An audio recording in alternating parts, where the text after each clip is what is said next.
গ্রীষ্মের দুপুর, সূর্য মাথার উপর থেকে প্রচণ্ড তাপ দিচ্ছে। এই গরমে কিছুই করা যায় না। নিজের কাছে কেমন যেন একটা অস্বস্তি বোধ হয়। কলেজ ক্যাম্পাসের বড় কৃষ্ণচূড়া গাছের তলায় বসে আছে নুসরাত, মিম, জান্নাত, রিয়া। সবার হাতে রয়েছে একটা করে আইসক্রিম। এক একজনের বেস্টু, কেউ কাউকে ছাড়া কিছু বুঝে না। নুসরাত বলতে গেলে এই কলেজের সবার ক্রাশ। দেখতে কোনো দিক দিয়ে কম না। শ্যামলা শরীরের গঠন, গোলগাল মুখ, হাসি দিলে গালের দুই পাশে টোল পড়ে, চোখ জোড়া হালকা নীলাভ। কোনো ছেলে প্রথম দেখাতেই রাতের ঘুম হারাম হয়ে যাবে।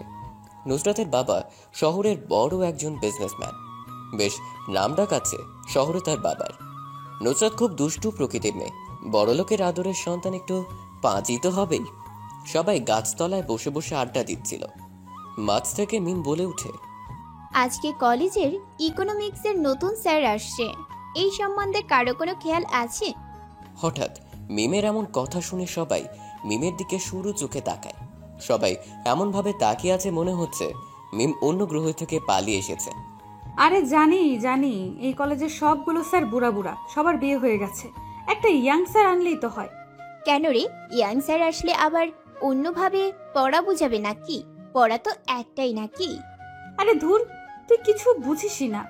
আমি বলছি যদি একটা ইয়াং স্যার থাকতো তাহলে একটা প্রেম করা যেত। কি, তুই স্যারের সাথে প্রেম করতি? এত অবাক হওয়ার কি আছে? স্যারের সাথে প্রেম করলে কি কোনো সমস্যা হবে নাকি? আমাদের আরো বেশি ভালো হবে, পরীক্ষায় ভালো নাম্বার পাবো। নুসরাত, তুই যেভাবে বলছিস সেটা কিন্তু বাস্তবে সম্ভবই না। আর সবচেয়ে বড় কথা হলো এই কলেজে কখনো ইয়াং স্যার আসবে না। এটাই আমাদের দুর্ভাগ্য।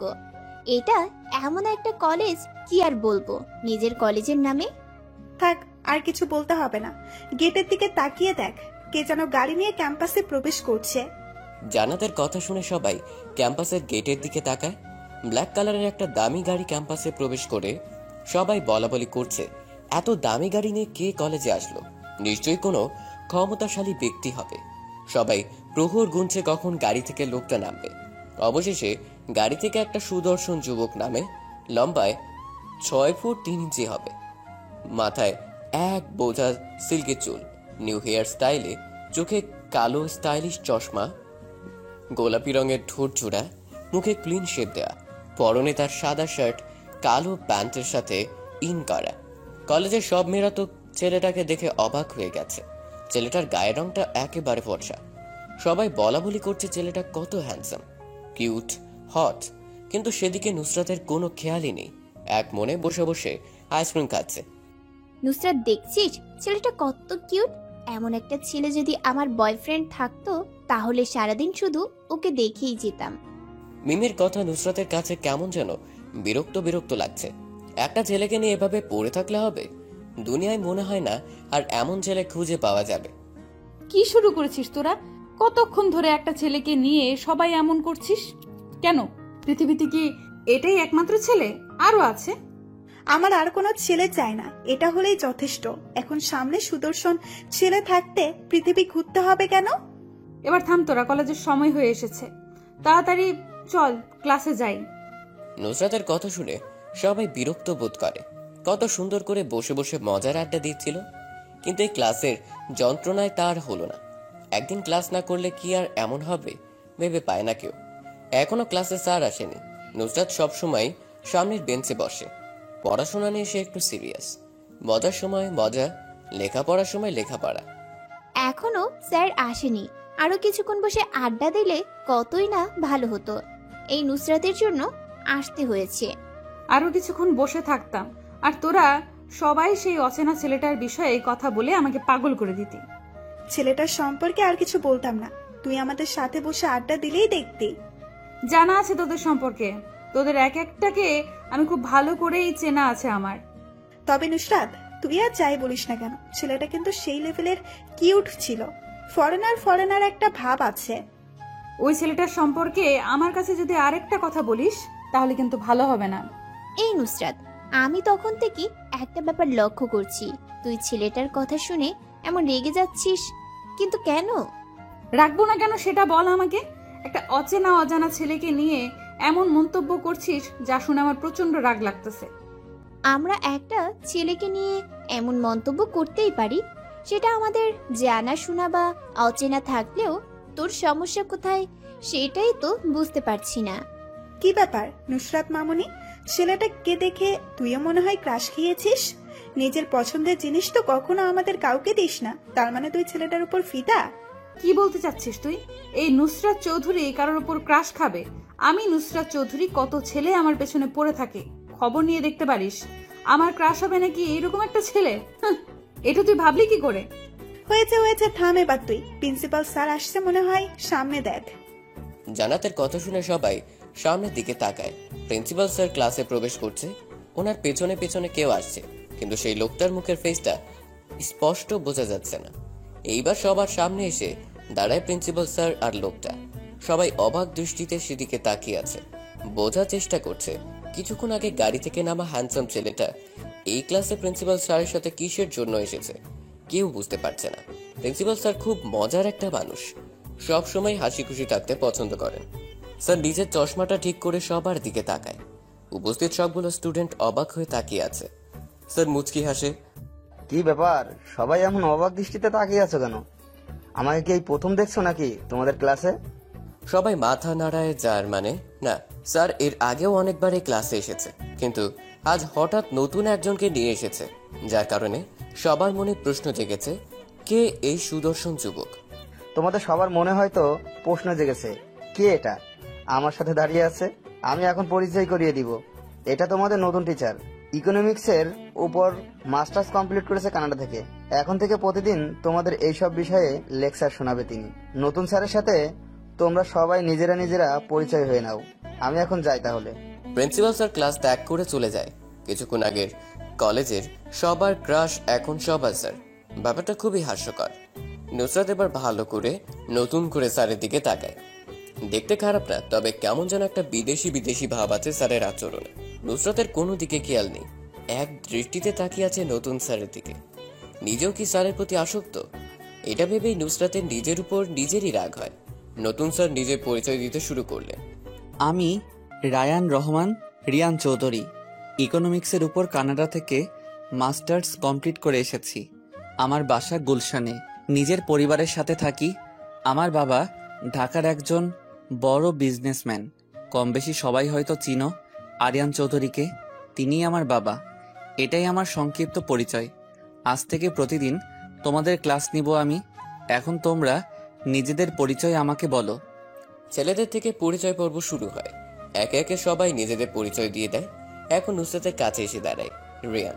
নুসরাত বসা থেকে উঠে দাঁড়ায়, মাথাটা হালকা নিচু করে বলতে থাকে, আমি নুসরাত চৌধুরী, এবার অনার্স প্রথম বর্ষে পড়ছি। আমার বাবা শহরের একজন বিজনেসম্যান।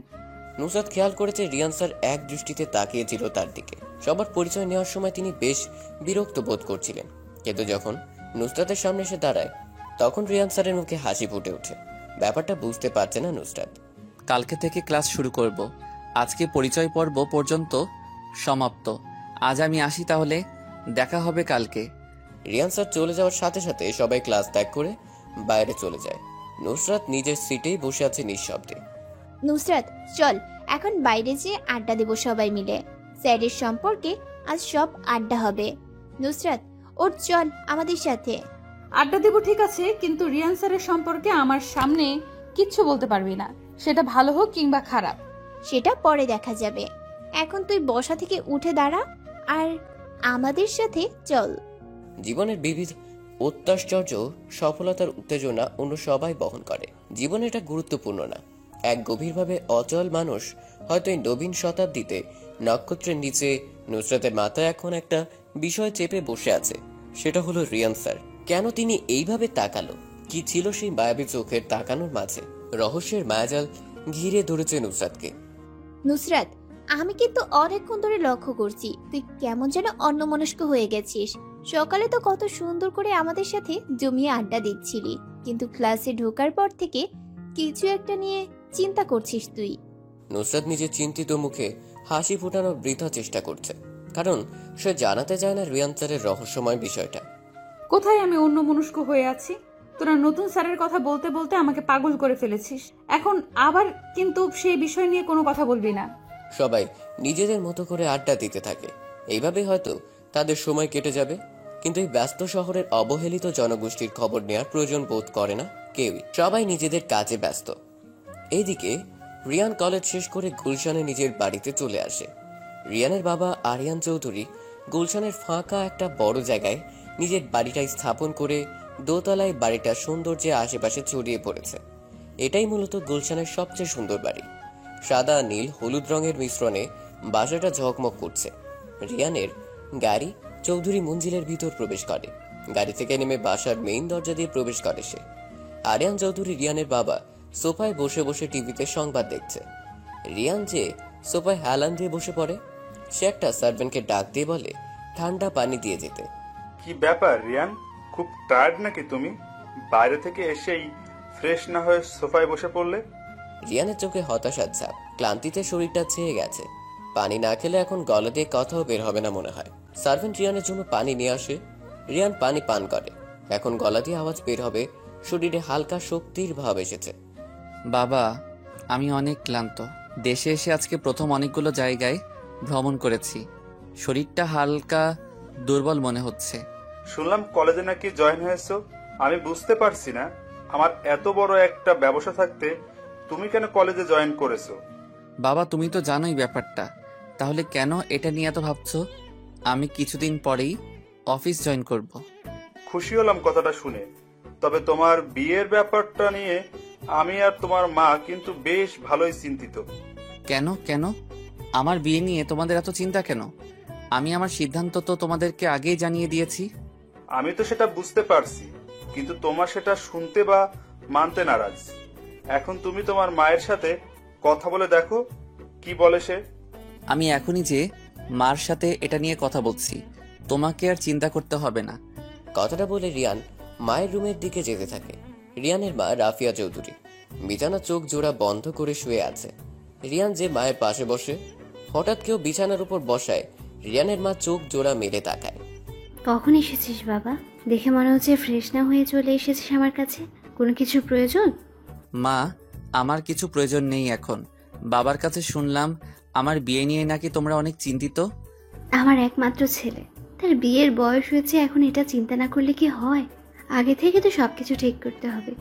মা, তুমি তো জানোই আমার কথা, তাহলে কেন আবার নতুন করে এসব নিয়ে চিন্তা করছো? তুই এখন গিয়ে ফ্রেশ হয়ে নে, এটা নিয়ে আমরা পরে কথা বলবো। দেখে মনে হচ্ছে সারাদিন বাইরে থেকে কিচ্ছু খাসনি, মুখটা একদম শুকিয়ে গেছে। রিয়ান মায়ের রুম থেকে বের হয়ে যায়। এখন ফ্রেশ হতে হবে, সেটা নিশ্চিত জানে বাবা বা কখনো তার অমতে কিছু করবে না। মুখের উপর কারো গরম নিঃশ্বাস পড়ায় ঘুম ভেঙে যায় নুসরাতের। হালকা করে নিজের শরীরকে নাড়াচাড়া করার চেষ্টা করছে, কিন্তু পারছে না। মনে হচ্ছে কেউ নুসরাতকে জড়িয়ে ধরে শুয়ে আছে। কে এত রাতে রুমে ঢুকেছে? নুসরাত ডান হাত তার নাড়াতে থাকে। কারো মুখে হাতটা যেয়ে লেগেছে। মুখে ক্লিন শেভ করা দাড়ির আভা। নুসরাত বুঝে গেছে অচেনা আগন্তুকটা একজন ছেলে। নুসরাত ভয় পেয়ে যায়। এত রাতে রুমে অচেনা একটা ছেলে, ভাবতেই শরীর শিউরে উঠে। যদি কেউ জানতে পারে তাহলে সব শেষ হয়ে যাবে। নুসরাত কিছু না ভেবে চিৎকার দিতে যাবে, তখনই তার ঠোঁটের উপর নরম কিছু একটা দিয়ে চেপে ধরা হয়। অচেনা আগন্তুকটা নিজের গোলাপি ঠোঁট জোড়া দিয়ে নুসরাতের ঠোঁট চেপে ধরে আছে। নুসরাতের পায়ে শ্বাস আটকানো অবস্থায় আগন্তুক পাগলের মতো করে নুসরাতের ঠোঁট জোড়ায় কিস করতে থাকে। প্রায় 4 মিনিট পর নুসরাত মুক্ত হয়। শোয়া থেকে উঠে বসে নুসরাত। জোরে জোরে শ্বাস চলছে। আর কতক্ষণ এই অবস্থা থাকলে নিশ্চিত মৃত্যু হতো। আগন্তুক অন্ধকারের ভিতরে নুসরাতের কানে কানে ফিসফিস করে বলতে থাকে, চিৎকার করলে তোমার মান সম্মান চলে যাবে, আমার তেমন কিছু হবে না। সো যেটা হচ্ছে সেটা হতে দাও, নয়তো কি হবে সেটা তুমি ভালো করে বুঝতে পারছো। নুসরাতের ভিতর ভয় আর অস্থিরতা গ্রাস করেছে। বুকের ভিতর কেউ মনে হয় হাতুড়ি থেরাপি দিচ্ছে। কি করবে এখন? চিৎকার করলে মান সম্মানের ছিটে ফোটাও থাকবে না। পৃথিবীতে বাঁচা অসম্ভব হয়ে যাবে যদি এখন অচেনা আগন্তুকের কথায় সাড়া দেয়। মাথায় এক বোঝা চিন্তা এসে পড়েছে। আগে কখনো ছেলে মানুষের এত কাছে যায়নি নুসরাত। আর যদি কোনো অঘটন ঘটে যায় তাহলে কি করে নিজের মুখ দেখাবে মা বাবার কাছে? দয়া করে আমার সাথে খারাপ কিছু করবেন না। আমি আমার এই মুখ কাউকে দেখাতে পারবো না। মৃত্যু ছাড়া আমার কোনো গতি থাকবে না। নুসরাত কথা বলছে আর নিঃশব্দে কান্না করছে। আগন্তুক নুসরাতের মুখটা চেপে ধরে। মৃত্যুর কথা কখনো মুখেও আনবে না, তাহলে কিন্তু খারাপ কিছু হয়ে যাবে। আমি তোমাকে ভালোবাসি, তোমার অসম্মান হবে এমন কাজ আমি কখনো করব না। অনেকদিন পর তোমাকে নিজের কাছে পেয়েছি, তাই কন্ট্রোল করতে পারছি না। নুসরাত অবাক, একটা ছেলে তাকে ভালোবাসে আর সে এটা জানেও না। কিন্তু কে এই ছেলে? পরিচিত বলে মনে হচ্ছে না। কে আপনি?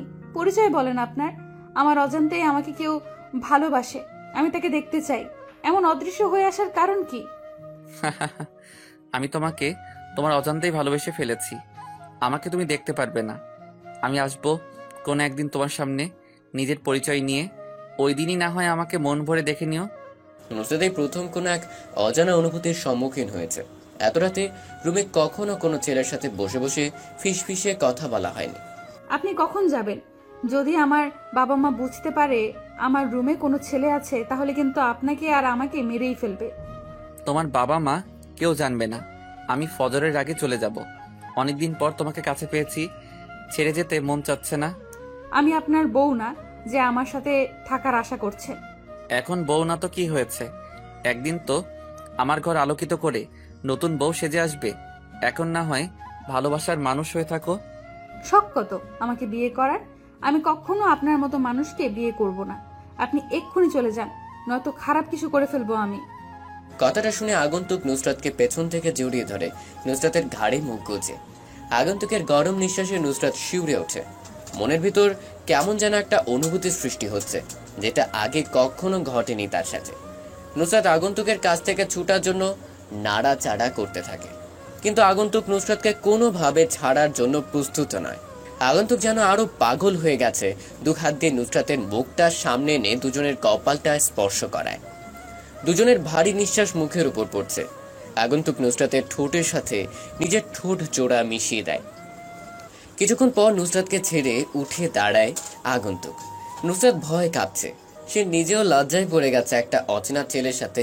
এটা কি হয়ে গেল ভাবতেই গা ছিমচিম করছে। নুসরাত ঠোঁটের কোণে হালকা ব্যথা অনুভব করে। তার মানে আগন্তুক নুসরাতের ঠোঁটে কামড় দিয়েছে। নুসরাতের রুমের দক্ষিণ পাশে একটা বড় ব্যালকনি রয়েছে, যেখান থেকে শহরটাকে বেশ ভালোই বোঝা যায়। ব্যালকনিতে অনেকগুলো ফুল চারা গাছ আছে। আগন্তুক রুমের ঠিক দক্ষিণ পাশের ব্যালকনিতে যে দাঁড়ায়। নুসরাত বিছানা থেকে নেমে ব্যালকনির দিকে যেতে থাকে, মূলত আগন্তুক কিভাবে যায় এটাই দেখার জন্য। বাইরে আলো চলছে, সেই আলোতে নুসরাত দেখতে পাচ্ছে আগন্তুকের পরনের কালো কালারের জিন্স জ্যাকেট, স্টাইলিশ ছেঁড়া প্যান্ট, মুখে কালো কালারের মাস্ক। কিন্তু আগন্তুকের মুখে মাস্ক আগে ছিল না, তাহলে এখন আসলো কোথা থেকে ভেবে পায় না নুসরাত। আগন্তুক রাতের অন্ধকারে নিঃশব্দে মিলিয়ে যায়। আজ নিজেকে বড় একা একা মনে হচ্ছে নুসরাতের। জানা নেই শোনা নেই, হঠাৎ মাঝরাতে কোনো অপরিচিত ছেলে এরকম কিছু করতে পারলো ভাবতেই পারছে না নুসরাত। কিছুক্ষণ আগের ঘটনা মনে করার চেষ্টা করলেই বুকটা ধক করে ওঠে। তবে এটা ভেবে নুসরাত একটু শান্ত হয়, ছেলেটা সত্যিই নুসরাতকে ভালোবাসে। নাহলে এত রাতে একটা ছেলে একটা মেয়েকে এত কাছে পেয়েও খারাপ কিছু করেনি। কি করার বাকি রেখেছে ছেলেটা? নুসরাতের জীবনে প্রথম একটা কালো রাতের অধ্যায় হিসেবে পরিচিত হয়ে থাকবে। এমন অবাক করা ঘটনা জীবনের শেষ মুহূর্ত পর্যন্ত মনের এক কোণে গেঁথে থাকবে নুসরাতের। আজ 2 দিন পর নুসরাত কলেজে এসেছে। ভয়ঙ্কর অতীতটা চোখের সামনে ভাসছে। নিজেকে স্বাভাবিক রাখার চেষ্টা করছে সে। অতীত নিয়ে সামান্য চিন্তা ভাবনা দোষের কিছু নেই। যদি মানব জীবনের সমস্ত কিছু অতীত দিয়ে বিচার করা হয়, তাহলে সেটা শুধু দোষের নয়, বরং সেটা মানুষের ভবিষ্যতের জন্য অনেক ক্ষতিকর। সবারই একটা অতীত থাকে, যেখানে হাসি খুশি ভরা কিছু মুহূর্তের পাশাপাশি থাকে চোখ ভেজানো গল্প। কিন্তু যতই চেষ্টা করা হোক না কেন, আমরা না পারি মুছতে বা ভুলতে, বরং যতই ভুলতে চেষ্টা করি ততই মনে পড়ে যায়। অতীত ভুলে নিজেকে স্বাভাবিক রেখে স্বাধীনভাবে চলাফেরা করা। মিম, জান্নাত, রিয়া সকলে কৃষ্ণচূড়া গাছতলায় বসে বসে আড্ডা দিচ্ছে। আজ তাদের সাথে আড্ডা দিতে নুসরাত নেই। নুসরাত প্রতিদিন যে জায়গায় বসতো, আজকে সেই স্থানটা ফাঁকা। দূর থেকে সেটা লক্ষ্য করছে নুসরাত। সে উদাস মনে গুটি গুটি পায়ে হেঁটে যায় কৃষ্ণচূড়া গাছতলায়। 2 দিন পর কলেজে নুসরাতকে দেখে কম বেশি অনেকেই অবাক। নিয়মিত আসা একটা ভালো স্টুডেন্ট কেন 2 দিন কলেজে আসছে না, বিষয়টা ভাবাচ্ছে সবাইকে। যাক বাবা, 2 দিন পর নুসরাতের দেখা মিলল। তা নুসরাত, এই 2 দিন কোথায় ছিলি? মোবাইল বন্ধ, কি হয়েছে তোর? নুসরাত কিছু বলে না, নিচের দিকে তাকিয়ে বসে আছে। নুসরাত মিথ্যা বলতে পারে না। মিথ্যে বলতে গেলে মুখে আটকিয়ে যায়। আজ যে কোনো অবস্থায় মিথ্যে বলতে হবে। বাসায় ছিলাম, শরীরটা খারাপ ছিল, তাই কলেজে আসতে পারিনি। এখন থেকে নিয়মিত আসবো। নুসরাতের চোখ জোড়া মিথ্যে কথা বলছে, কিন্তু মুখে সেটা সত্যি প্রমাণ করার চেষ্টা করছে। সে নিজেও চায় না ওই দিন রাতের ঘটনা কারো কাছে প্রকাশ পায়। নুসরাত, আমার মনে হয় তুই মিথ্যা বলছিস। কোনো কিছু একটা আমাদের থেকে লুকাচ্ছিস। কি সেটা আমাদের বল, আমরা সবাই মিলে সমাধান করার চেষ্টা করব। নুসরাতের ফ্রেন্ড সার্কেলের ভেতর জান্নাত একটু অন্য টাইপের। কোনো উদ্দেশ্য ছাড়াই মানুষের ভুল ধরতে সে বেশ দূরদর্শী। নুসরাত মনে মনে এটারই ভয় পাচ্ছিল, জান্নাত যদি কোনোভাবে বুঝে ফেলে মিথ্যা কথাটা। এখন ঠিক তাই হলো। দেখ, আমার মাথা ব্যথা করছে, চুপ কর সবাই। আমি তোদের থেকে কিছু লুকাচ্ছি না, যা বলছি সব সত্যি। আমার বিশ্বাস হয় না তুই সত্যি কথা বলছিস। তোর চোখ বলছে তুই কিছু একটা গোপন রেখেছিস ভেতরে। আমি এটা জেনেই ছাড়বো। জান্নাত, থাম এবার তুই। নুসরাতের মাথা ব্যথা করছে, এইসব বিষয় নিয়ে পরে কথা হবে। আমি এই বিষয়ে আর কোনো কথা বলবো না। একদিন নুসরাত নিজে আমাকে বলবে সমস্যার কথাটা, তখন হয়তো সময় ফুরিয়ে যাবে। সময় থাকতে বলতে হয় সবকিছু। তুই থাম জান্নাত, সব সময় মানুষকে শুধু কথা শুনিয়ে যাস কেন? আমি বলছি আমার তেমন কোনো সমস্যা নেই, তাহলে এত কথা কেন? আরে বাদ দে ওর কথা নুসরাত। কালকে আমাদের নতুন স্যার তোর সম্পর্কে জিজ্ঞেস করেছিল। আমার সম্পর্কে? ও আচ্ছা, কি জিজ্ঞেস করেছিল আমার সম্বন্ধে? তেমন কিছু না, শুধু জিজ্ঞেস করেছে তুই কেন কলেজে আসিস না। সবাই একটা বিষয় লক্ষ্য করেছিস? 2 দিন নুসরাত আসেনি বলে স্যার আমাদের জিজ্ঞেস করলো, কিন্তু আরো কত স্টুডেন্ট আসেনি সেটার কোনো খবর নেয়নি। জান্নাত হাস্যোজ্জ্বল চেহারা নিয়ে মুখাটারা বলল। জান্নাতের হাসি দেখে এখন নুসরাতের চোখ মুখ শক্ত হতে শুরু করলো, মুখে থুতু জমে গেছে। এখন যদি মেয়েটাকে কোনো কঠিন গালি দেওয়া যেত, তাহলে নুসরাতের মনটা শান্তি পেত। নুসরাত কখনো এটা পারবে না। মানুষ সবকিছু পারে না। পৃথিবীতে অনেক কাজই আছে যা মানুষের দ্বারা সম্ভব না। নুসরাত কাউকে কড়া করে কথা বলতে পারে না, যদিও রাগের মাথায় বলতে চায়, কিন্তু পরে কি হবে এটা চিন্তা করে আর কিছু বলে না। হাসি থামালি কেন? হাসো, আরো জোরে জোরে হাসো। তুই আমাকে পাগল করে দিবি নাকি? বলছি আমার মাথা ব্যথা করছে, তবুও তুই এমন করছিস। জান্নাত হাসি থামায় না। ডান হাত দিয়ে মুখ চেপে ধরলেও কাজ হচ্ছে না। কেন জানি আর জান্নাতের মনে হাসির রং লেগেছে, কোনোভাবেই হাসি থামছে না। দিন দিন জান্নাত কেমন যেন হয়ে যাচ্ছে। সারাদিন হাসি খুশিতে ভরপুর থাকে। মনে হয় জান্নাতকে হাসি রোগে ধরেছে। পৃথিবীতে কি এমন অদ্ভুত রোগে আক্রান্ত হওয়া মানুষ পাওয়া যাবে? নুসরাতের ভিতরে ভিতরে রাগ বেড়েই চলেছে, কিন্তু তা সে প্রকাশ করতে পারছে না। প্রতিনিয়ত এটা একটা সমস্যা হয়ে দাঁড়িয়েছে নুসরাতের। সে চাইলেও কারোর সাথে রাগ দেখাতে পারে না। ক্লাসের সময় হয়ে এসেছে, সবাই ক্লাসের উদ্দেশ্যে রওনা দেয়। আজ রিয়ান গোলাপি রঙের একটা শার্ট সাথে কালো প্যান্ট পরেছে। অন্যদিনের চেয়ে আজকে বেশি আকর্ষণীয় লাগছে তাকে। নুসরাতের কিছুই ভালো লাগছে না, সব কিছু থেকে মন উঠে গেছে। আগের মতো মুখে উদ্ভাসিত লেগে নেই, জ্যোতিহীন মনে হচ্ছে সবকিছু। সেদিন রাতের পর থেকে নুসরাত রহস্যের মায়াজালে আটকে গেছে। অন্ধকার রজনীর বিবর্তনে অজ্ঞাত আগন্তুকটা কে ছিল, এটা যতক্ষণ পর্যন্ত না জানবে ততক্ষণ নুসরাতের মনের শান্তি হবে না। সামনের বেঞ্চটা আজ ফাঁকা। নুসরাত মাঝের সারির দিকে বসেছে। আজ দ্বিতীয়বারের মতো নুসরাত পেছনের দিকে বসেছে। আগে একবার দেরি করে আসার জন্য পিছনে বসতে হয়েছিল। সামনের বেঞ্চ ফাঁকা রেখে সবাই পিছনের দিকে বসে আছো কেন? পিছন থেকে সামনে এসে বেঞ্চ পরিপূর্ণ করো। রিয়ানের কথায় পিছন থেকে দুইটা মেয়ে এসে সামনে বসে। এটা রিয়ানের কাছে ভালো লাগেনি। যদি অন্য কেউ এসে বসতো তাহলে মনে একটা আহ্লাদ থাকতো, কিন্তু এখন আফসোস। নুসরাত আজকে আবারও লক্ষ্য রিয়ান স্যার তার দিকে পড়ানোর ফাঁকে ফাঁকে তাকাচ্ছে। নুসরাত কি আজকে ক্লাসে উপস্থিত আছে, নাকি অন্য দিনের মতো আজও ক্লাস মিস দিয়েছে? স্যারের কথা শুনে নুসরাত একটু অবাক হয়, সাথে আবার রাগ লাগছে। এতক্ষণ তো বেশ ভালো করেই তাকিয়েছিল, কিন্তু এখন আবার এটা বলে ভাব নেওয়ার কি আছে? বুঝতে পারছে না নুসরাত। ছেলে মানুষের এটাই একটা সমস্যা, নারীদের সামনে তারা ভাব নিবেই। জীবনের বেশি সময় নিঃসঙ্গ কাটাতে হয়। ভাব নিলে যদি কোনো রূপবতী মেয়ে প্রেমে পড়ে যায়, এটার জন্য সবসময় মেয়েদের সামনে অন্যরকম ব্যবহার করতে শুরু করে। নুসরাত বসা থেকে দাঁড়িয়ে যায়। নুসরাতের দাঁড়িয়ে যাওয়া দেখে রিয়ান মুচকি হাসে। তুমি তাহলে নুসরাত, ক্লাসের টপ স্টুডেন্ট। এখন আমাকে এটা বলো যে 2 দিন ধরে ক্লাসে ছিলে না কেন? নুসরাত আহত গলায় জবাব দেয়, স্যার, আমি অসুস্থ ছিলাম, যার কারণে নিজ বাসায় এই 2 দিন অবস্থান করেছি। অসুস্থ ছিলে নাকি আমি এটা জানি না। ক্লাস শেষ তুমি আমার কেবিনে আসবে, এটা নিয়ে তোমার সাথে জরুরি কথা বলতে হবে। নুসরাত অসহায় দৃষ্টিতে তাকিয়ে থাকে রিয়ানের দিকে। রিয়ানের ঠোঁটের কোণে শয়তানি হাসি। নুসরাত নিজেও জানে না ওই রহস্যময় শয়তানির হাসির মানে। নতুন স্যারের প্রথম অর্ডার নুসরাতের উদ্দেশ্য। নিজের কেবিনে ডেকেছে, হয়তোবা কোনো বড় ধরনের কারণে রেখেছে। ক্লাস শেষ, রিয়ান বেরিয়ে যায়। নুসরাত অসহায় হরিণের মতো করে চেয়ে আছে স্যারের যাওয়ার দিকে। নুসরাত, তাড়াতাড়ি যা, দেখ যে রিয়ান স্যার কি গুরুত্বপূর্ণ কথা বলে তোকে। আমাদের সামনে তো কিছুই বললো না, নিজের কেবিনে নিয়ে পার্সোনালি কথা বলবে হয়তো। আমি একা কি করে যাব? তোরা কেউ চল আমার সাথে। আমাদের যেতে হবে কেন? আর তোকে পার্সোনালি একা যেতে বলেছে, আমাদের সামনে বললে তো ক্লাসেই বলতো। জীবনের একটা সময় মানুষ বড় একা হয়ে পড়ে। এখন নুসরাতের কাছেও নিজেকে এমন মনে হচ্ছে। নিজেকে স্বাভাবিক করে রিয়ান স্যারের কেবিনের দিকে রওনা দেয়। রিয়ান স্যারের কেবিনটা খুব সুন্দর করে সাজানো। প্রিন্সিপাল স্যারের মতো এক্সট্রা একটা বড় কেবিন দেওয়া হয়েছে। নতুন একটা প্রফেসরের জন্য আলাদা রুম, বেশ ভালো তো। নুসরাতের বুক ধুকপুক করছে, কেমন যেন একটা অজানা ভয় ভিতরে কাজ করছে। দুদিন ক্লাসে না আসায় কি এমন বলতে পারে রিয়ান স্যার? মনের ভিতরে এক বোঝার সাহস নিয়ে ভিতরে প্রবেশ করে নুসরাত। রিয়ান স্যার জানালার পাশে দাঁড়িয়ে কার সাথে যেন কথা বলছে। দেখে মনে হচ্ছে খুবই গুরুত্বপূর্ণ কথা বলছে। টেবিলের উপর বিভিন্ন সাহিত্যিক পুস্তিকা রাখা আছে। সেখানে সবচেয়ে উপরের বইটা হুমায়ুন আহমেদের লেখা পেন্সিলে আঁকা পড়ি উপন্যাস। নুসরাত এই বইটা অনেকবার পড়েছে, বারবার পড়তে ইচ্ছে করে। নুসরাত নিঃশব্দে তাকিয়ে আছে উপন্যাস বইটার দিকে। রিয়ান ফোন করা শেষ করে নিজের চেয়ারে এসে বসে পড়ে। মুখে লেগে আছে রাগের আভা, সুন্দর মুখটা লাল হয়ে আছে। নুসরাত বুঝতে পারছে না কি কারণে স্যার এমন রেগে আছে। নুসরাত, তোমার মধ্যে কি কোনো শিষ্টাচার নেই? নম্রতা ভদ্রতা বজায় রেখে চলাফেরা করতে পারো না? রিয়ান বেশ রেগে মেগেই নুসরাতকে উদ্দেশ্য করে কথাটা বলেছে।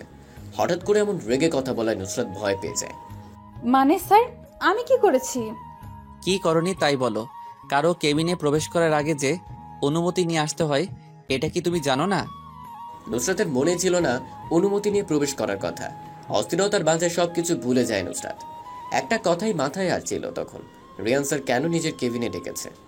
স্যার, আমি জানতাম কারো কেবিনে প্রবেশ করার আগে যে অনুমতি নিয়ে প্রবেশ করতে হয়, কিন্তু আমি তখন বেশ গভীর চিন্তায় আসক্ত ছিলাম, যার কারণে অনুমতি নিয়ে প্রবেশ করতে ভুলে যাই। আমি দুঃখিত স্যার। বুঝতে পারছি। পরবর্তী সময় যেন এই ভুলটা আর না হয়। এখন তোমাকে যে কারণে ডেকেছি তা শোনার জন্য কি তুমি প্রস্তুত? রিয়ানের গলার আওয়াজ কমে গেছে। এতক্ষণ যেমন একটু বেশি জোরেই কথা বলছিল, এখন তা প্রায় নীরব। নুসরাত লক্ষ্য করছে রিয়ান স্যারের চোখে মুখে অস্থিরতা কাজ করছে। কোনো গুরুত্বপূর্ণ কথা বলতে কি এত ভেবে চিন্তা করে বলতে হয় নাকি? এতক্ষণে এত কথা বলা যেত, কিন্তু প্রায় 10 মিনিট হয়ে গেছে। এখন পর্যন্ত রিয়ান স্যার মুখ দিয়ে কোনো বাক্য উচ্চারণ করেনি। নুসরাত বিরক্ত হয়ে গেছে দাঁড়িয়ে থাকতে থাকতে। কতক্ষণ এভাবে নিঃশব্দে চুপ করে দাঁড়িয়ে থাকা যায়? বিরক্ত হয়ে নুসরাত মুখ খুলে, স্যার, আর কতক্ষণ এভাবে দাঁড়িয়ে থাকবো? দাঁড়িয়ে থাকতে থাকতে আমার পা ব্যথা করছে। আমি আজকে আসি, আপনি অন্যদিন আমাকে যা বলার বলবেন। দাঁড়াও নুসরাত, আমাকে কথাটা আজকেই বলতে হবে। দেখো, তুমি আমাকে হয়তো তোমাদের স্যার হিসেবে কিছুদিন আগে থেকে চিনো, কিন্তু আমি তোমাকে তোমার অজান্তেই অনেক আগে থেকেই চিনি। আমার বাবার অনেক বড় বিজনেস আছে। আমি কানাডা থেকে পড়াশোনা কমপ্লিট করে এসেছি।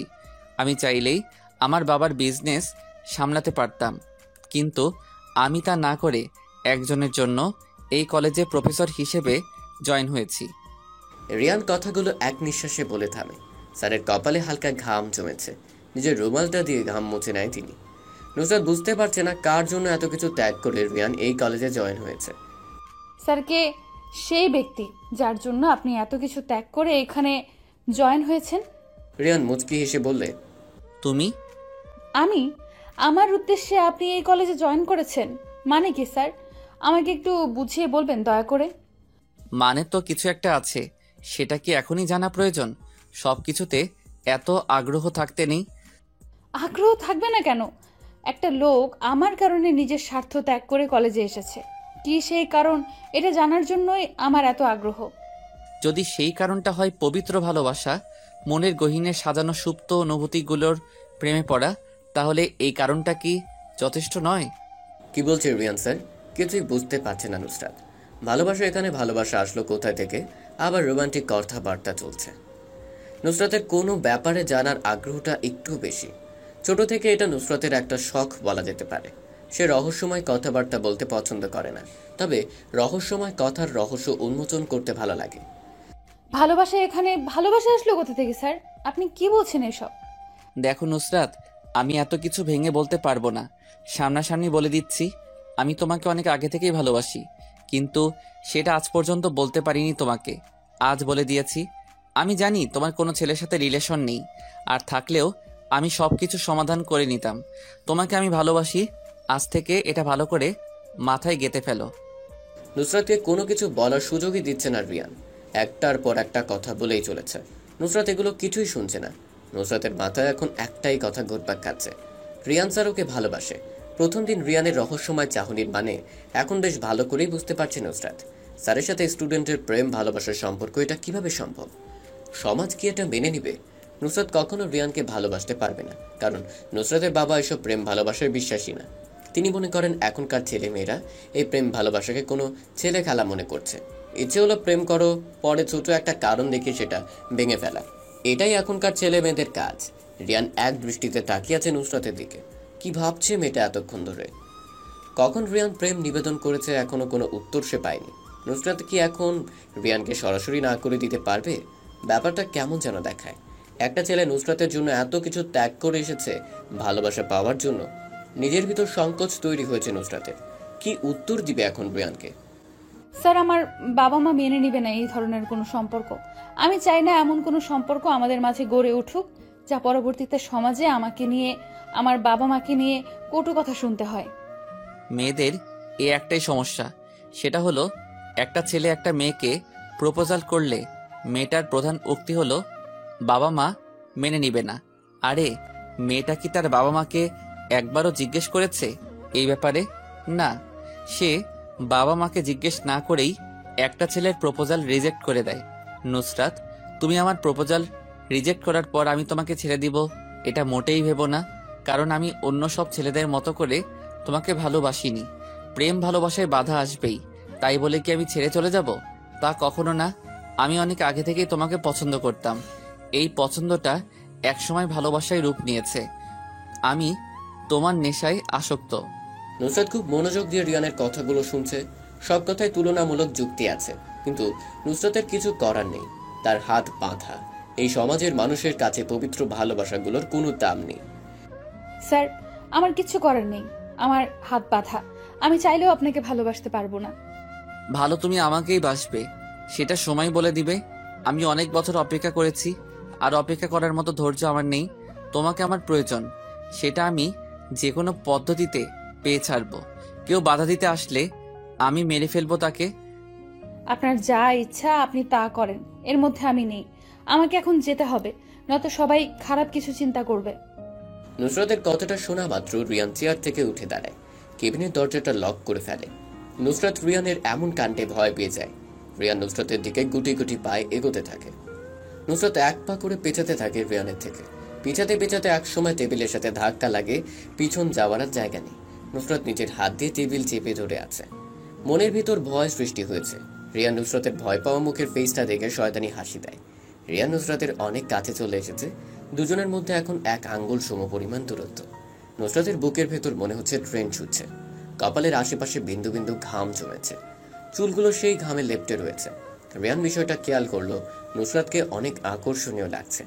নিজ হাত দিয়ে নুসরাতের লেপ্টে থাকা চুলগুলো কানের পেছনে গুজে দেয় রিয়ান। নুসরাত রিয়ানের থেকে অনেকটা খাটো, যার কারণে রিয়ানের বুকের হার্টবিটের ধুকপুক আওয়াজ ভালো করে শুনতে পাচ্ছে সে। রিয়ানের দেওয়া বডি স্প্রের ঘ্রাণটা নুসরাতের কাছে পরিচিত মনে হচ্ছে। ওই দিন রাতের অচেনা আগন্তুকের শরীর থেকেও এমন একটা ঘ্রাণ বেরিয়েছিল, আবার আজ একই ঘ্রাণ রিয়ানের শরীর থেকে পাওয়া যাচ্ছে। ব্যাপারটা কেমন যেন রহস্যময় লাগছে নুসরাতের কাছে। হঠাৎ নুসরাতের মুখের উপর রিয়ান ফু দেয়। নুসরাত হালকা কেঁপে উঠে। রিয়ানের চোখ জোড়া কি যেন বলতে যাচ্ছে, কিন্তু নুসরাত বুঝতে পারছে না। অনেক মানুষ আছে যারা আরেকজনের চোখের ভাষা বুঝতে পারে। নুসরাত আজ পর্যন্ত কারো চোখের ভাষা বুঝতে পারেনি। স্যার, কি করছেন এগুলো? ছাড়েন আমাকে, আমি চলে যাব এখান থেকে। রিয়ান নিজের বাম হাতটা দিয়ে নুসরাতের কোমর চেপে ধরে। নুসরাত কেঁপে ওঠে। নিজের ভিতর কেমন যেন একটা অন্যরকম অনুভূতি তাড়া করছে। রিয়ানের ডান হাতটা নুসরাতের চুলের পিছনে ঘাড়ে ধরে আছে। রিয়ানের গরম নিঃশ্বাস নুসরাতের মুখের উপর পড়ছে। নুসরাতের শরীরে শিহরণ বয়ে যাচ্ছে। দুজনের মধ্যে এখন একটু ফাঁকা জায়গা নেই। রিয়ান নিজের গোলাপি ঠোঁট জোড়া নুসরাতের নরম ঠোঁটে মিলিয়ে দেয়। নুসরাত যেন এটা বিশ্বাস করতেই পারছে না। একজন শিক্ষক তার সাথে এমন একটা কাজ করতে পেরেছে। দুজন দুজনের থেকে আলাদা হয়ে আছে। রিয়ান নুসরাতের থেকে একটু দূরে দাঁড়িয়ে আছে। দুজনে জোরে জোরে শ্বাস ফেলছে। নুসরাত মাথা নিচু করে চুপচাপ হয়ে দাঁড়িয়ে আছে। রিয়ানের দিকে চাওয়ার মতো ক্ষমতা তার নেই। একরাশ লজ্জায় সে হানা দিয়েছে নুসরাতের মুখে। রিয়ান হাত দিয়ে নুসরাতের মুখটা উঁচু করে। লজ্জায় নুসরাত পিছনের দিকে ঘুরে দাঁড়ায়। রিয়ান মুচকি হাসে। নুসরাত, এদিকে আমি দাঁড়িয়ে আছি, আমার দিকে তাকাও। ওই দিকে কি দেখো? এদিকে তাকাও বলছি। নুসরাত তবুও তাকায় না। কেমন যেন লাগছে। রিয়ান নুসরাতকে নিজের দিকে ফিরায়। লজ্জায় মেয়েটার মুখটা লাল হয়ে আছে। এত লজ্জা পেলে কিভাবে হবে? আমাদের বিয়ের পর তো আরো কত রোমান্টিক অত্যাচার তোমাকে সহ্য করতে হবে। এখন থেকে প্রতিদিন আমার কেবিনে এরকম করে প্র্যাকটিস চলতে থাকবে, যাতে করে তোমার সব লজ্জা ভেঙে শেষ হয়ে যাবে। আপনি কিভাবে আমাকে বিয়ে করবেন? একজন শিক্ষক কেমন করে তার ছাত্রীকে বিয়ে করবে? সমাজের লোকেরা কি বলবে? এমন সমাজ ত্যাগ করে দূরে কোথাও নির্জনে চলে যাব আমরা, যেখানে থাকবো আমি আর তুমি। মুক্ত আকাশে তোমাকে নিয়ে উড়াবো প্রেমের ঘুড়ি। সেখানে আমাদের বাধা দেওয়ার মতো কোনো সমাজ নামক কিছু থাকবে না। এটা নিয়ে তোমাকে চিন্তা করতে হবে না। আমি যদি আপনার সাথে না যাই তাহলে কি করবেন? জোর করে তুলে নিয়ে যাব, হোক সেটা তোমার অমতে। তোমাকে পেলে অনুভবে মন ছুঁয়ে যাবে আমার। আপনার এই অসভ্য অনুভূতি নিজের মাঝেই পুষে রাখেন। আজ আমার সাথে যা করলেন আপনি, অন্য কেউ থাকলে যে কি করতো। তাহলে তুমি অন্যদের মতো কিছু করছো না কেন? চাইলেও তো তুমি জোরে জোরে ডেকে মানুষজনকে উপস্থিত করাতে পারতে, তাহলে করনি কেন? নুসরাত বাকরুদ্ধ হয়ে যায়। বলার মতো কিছু নেই। কি বলবে এই প্রশ্নের উত্তরে? জানা নেই নুসরাতের। চাইলে নুসরাত চিৎকার দিয়ে সবাইকে জড়ো করতে পারত, কিন্তু সে নিজের অজান্তে এটা করলো না। কোনো একটা মায়া কাজ করেছে রিয়ানের প্রতি, কিন্তু এমন তো হওয়ার কথা না। স্যার, আমি বরং এখন যাই এখান থেকে। আমার অনুমতি ছাড়া এক পা পর্যন্ত নাড়াবে না। আমি যখন বলবো তখন তুমি বাইরে যাবে। কিন্তু স্যার, আমার বান্ধবীরা কি মনে করবে? এতক্ষণ ধরে আমি ভিতরে কি করছি সেটা যদি জানতে চায়, তাহলে কি জবাব দিব আমি? বলে দিবে আমার আর তোমার মধ্যে এতক্ষণ কি চলছিল, আর তোমার সব বান্ধবীদের শিখিয়ে দিবে রোমান্স কিভাবে করতে হয়। আমি এই ধরনের কথা কখনো ওদের বলবো না। আমার লাজ লজ্জা বলতে এই কিছু একটা তো আছে। বান্ধবীদের সাথে রোমান্টিক বিষয় নিয়ে বলাবলি করতে সমস্যা কোথায়? কলেজ জীবনে এসব নিয়ে আমি বন্ধুদের সাথে কত মজা করতাম, আর এখন তুমি বলছো এই সামান্য বিষয় নিয়ে বলতে লজ্জা করবে? নুসরাত একটু রাগ দেখিয়ে বলে, এখন আমি যে সরাসরি সব বান্ধবীদের বলে দেব আমাদের রিয়ান স্যার আমাকে ভালোবাসে, তাই নিজের কেবিনে ডেকে প্রপোজ করে আবার জোর করে চুমুও খেয়েছে আমার ঠোঁটে। নিজের কথায় নিজেই ফেঁসে গেছে নুসরাত। রিয়ান হি হি হি করে দাঁত কেলিয়ে জোরে জোরে হাসতে থাকে। নুসরাত দরজাটা খুলে বেরিয়ে যায়। আর কিছুক্ষণ সেখানে দাঁড়িয়ে থাকলে রিয়ানের কথায় লজ্জায় লাল হতে হতো নুসরাতের। আজ আর তেমন কোনো ক্লাস নেই, তাই নুসরাত বাসার উদ্দেশ্যে রওনা দেয়। আর মনে মনে চিন্তা করতে থাকে, জীবনে কিছু কিছু প্রশ্ন থাকে যার উত্তর কখনো মিলে না। কিছু কিছু ভুল থাকে যা শোধরানো যায় না, আর কিছু কিছু কষ্ট থাকে যা কাউকে বলা যায় না। ঠিক এমন অবস্থা হয়েছে নুসরাতের। চাইলেও কাউকে বলতে পারছে না ওই দিন রাতের আগন্তুকের সম্পর্কে। কিভাবে বলবে? অচেনা আগন্তুক যা করেছে নিজের সম্মানের ব্যাপার। নুসরাত রাতে বিছানায় ঘুমোতে গেলেই সেই ভয়ঙ্কর ঘটনা চোখের সামনে ভাসতে থাকে। কোনো একটা বিষয় নিয়ে মানুষ অনেক বেশি চিন্তা করলে একসময় সে ডিপ্রেশনে চলে যায়। বারবার একই বিষয়টা মাথায় চলে আসে। যতক্ষণ পর্যন্ত না সেই উল্লেখিত বিষয়সমূহের উত্তর পাওয়া যায়, ততক্ষণ মস্তিষ্ক এটা নিয়েই পড়ে থাকে। নুসরাত নিজেও ডিপ্রেশনে ভুগছে। নিজের মনের কথা কাউকে শেয়ার করলে কিছুটা শান্তি পাওয়া যায়, কিন্তু নুসরাতের কাছে এমন একটা ঘটনা ঘটছে যা লজ্জায় কাউকে বলতেও পারছে না সে। মৃত্যুর যন্ত্রণার থেকেও ডিপ্রেশনে পড়া যন্ত্রণা যে কত কঠিন, কত ভয়ানক, তা একমাত্র ভুক্তভোগী অনুভব করতে পারে। নুসরাতের এখন কিছুই ভালো লাগে না। এই ব্যস্ত শহর, ব্যস্ত সব মানুষজন মিলিয়ে সবকিছু নিরামিষ মনে হচ্ছে। একসময় শহরটাকে নুসরাত সবচেয়ে বেশি পছন্দ করত। ছোট থেকেই বড় হওয়া পর্যন্ত নুসরাতের অবস্থান ছিল ব্যস্ত শহরে। এখন একা থাকতে বেশি মনে চায় ওর। একা থাকাটা অনেকটা নেশার মতো কাজ করে মানুষের মধ্যে। নুসরাত একাকিত্বের নেশায় আসক্ত হয়ে গেছে। বেশি কিছুক্ষণ ধরে নুসরাত খেয়াল করছে তার আশেপাশে দুইটা ছেলে বাইক নিয়ে রাউন্ড দিচ্ছে। কলেজ থেকে নুসরাতের বাসার দূরত্ব অল্প, তাই সে মাঝে মধ্যে হেঁটে হেঁটেই বাসায় যায়। আজও নুসরাত হেঁটে হেঁটে বাসায় যাচ্ছিল, তখন একটা ছেলে দুইটা নুসরাতের পেছনে পড়ে আছে। ছেলে দুইটাকে নুসরাত ভালো করেই চিনে, পাশের এলাকার ছেলে। মেয়েদের ইফটিজিং করা মূলত তাদের প্রধান কাজ। অনেক আগে থেকেই নুসরাতের পেছনে পড়ে আছে বাইকের উপর থাকা কালো চেহারার রফিক নামের ছেলেটা। নুসরাত কাউকে তেমন পাত্তা দেয় না। তবু নুসরাতকে রফিক অনেক ডিস্টার্ব করে। রফিক অনেক খারাপ একটা ছেলে, থানায় অনেক কেস আছে রফিককে নিয়ে, এর মধ্যে অন্যতম রেপ। নুসরাত সবসময় রফিকের থেকে দূরে দূরে থাকে, কখন কি করে বলা যায় না। রফিক নামের ছেলেটা বাইক থেকে নামে, হলুদ রঙের একটা গেঞ্জি, কাটা ছেঁড়া একটা স্টাইলিশ প্যান্ট, গলায় ঝুলে আছে মোটা চেইন, মুখে জ্বলন্ত সিগারেট। রফিক নুসরাতের সামনে এসে দাঁড়ায়। নুসরাত একটু সরে বাম পাশ দিয়ে চলে যাবে, সামনে এসে দাঁড়ায় রফিক। ডান দিক দিয়ে গেলেও পথ আটকায় রফিক। নুসরাত রেগে যায় রফিকের এমন আচরণে। সমস্যা কি? রাস্তার মাঝে এটা কি ধরনের আচরণ? সরে দাঁড়ান, আমাকে যেতে দেন। অনেক দিন ধরে তোর পিছনে পড়ে আছি, কিন্তু তুমি আমাকে একটু পাত্তা দাও না। আজ শেষবার, এরপর আর কোনো সুযোগ দিব না। আপনার সুযোগ দেওয়ারও প্রয়োজন নেই। আপনি আমার পেছনে এমন করে পড়ে আছেন কেন? রাস্তায় কি অন্য কোনো মেয়ে দেখেন না? অন্য মেয়েদের দিকে নজর যায় তো? অন্য মেয়েরা তো তোমার মতো এত সুন্দরী না। তোমার যে ফিগার দেখলেই নিজেকে কন্ট্রোল করতে অসম্ভব হয়ে যায়। রফিক কথাটা বলেই নুসরাতের শরীরে হাত দেয়। নুসরাত এক ঝাটকায় রফিকের হাতটা সরিয়ে দিল। নিজের হাত ডান হাত দিয়ে রফিকের বাম গালে কষে একটা চড় মারে। দূর থেকে কোনো এক আগন্তুক বিষয়টা খুব করে দেখেছে। নুসরাতের সাথে কেউ এমন করুক এটা চায় না আড়ালের আগন্তুক। নুসরাত রেগে মেগে বলে, মেয়েদের শরীর এত পছন্দ, তাহলে পতিতালয়ে গিয়ে নিজের শখ মিটিয়ে আয়। আমার সাথে এরপর থেকে যদি কোনো ধরনের বেয়াদবি করিস তাহলে এর ফল ভালো হবে না কিন্তু। রফিক বাম গালটা হাত দিয়ে বলে, তোমার ওই নরম হাতে চর খেতে আমি প্রতিদিন এমন 2-4টা ভুল করতেই পারি। নুসরাত জানে রফিককে এখন কিছু বললে সে আরো কথা ঘুরিয়ে পেঁচিয়ে অযথা সময় নষ্ট করবে। নুসরাত চলে আসে সেখান থেকে। রফিক সেখানে দাঁড়িয়ে নিজে নিজে বলছে, নুসরাত, তোমাকে আমার চাই, সেটা এক রাতের জন্য হলেও। আমি যেটা চাই সেটা পেয়ে তারপর পিছু ছাড়ি। চৌধুরী মঞ্জিলে রিয়ান এক মনে বসে বসে টেবিলে দেওয়া খাবারগুলো খেয়ে যাচ্ছে। সামনে যে ওর বাবা মা বসে আছে সেদিকে রিয়ানের কোনো হুঁশ নেই।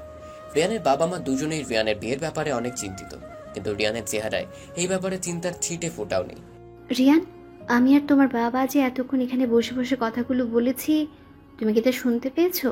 রিয়ান কথাটা শুনেও না শোনার মতো করে খেয়েই যাচ্ছে। রিয়ানের মুখ থেকে কোনো জবাব না পেয়ে রিয়ানের বাবা রেগে বলেন, কি হলো রিয়ান, তোমার মায়ের কথার জবাব দিচ্ছ না কেন? এটা কোন ধরনের বেয়াদবি? রিয়ান টেবিলের উপর থাকা পানি ভর্তি গ্লাস হাতে নিয়ে এক ঢোকে সবটুকু পানি পান করে।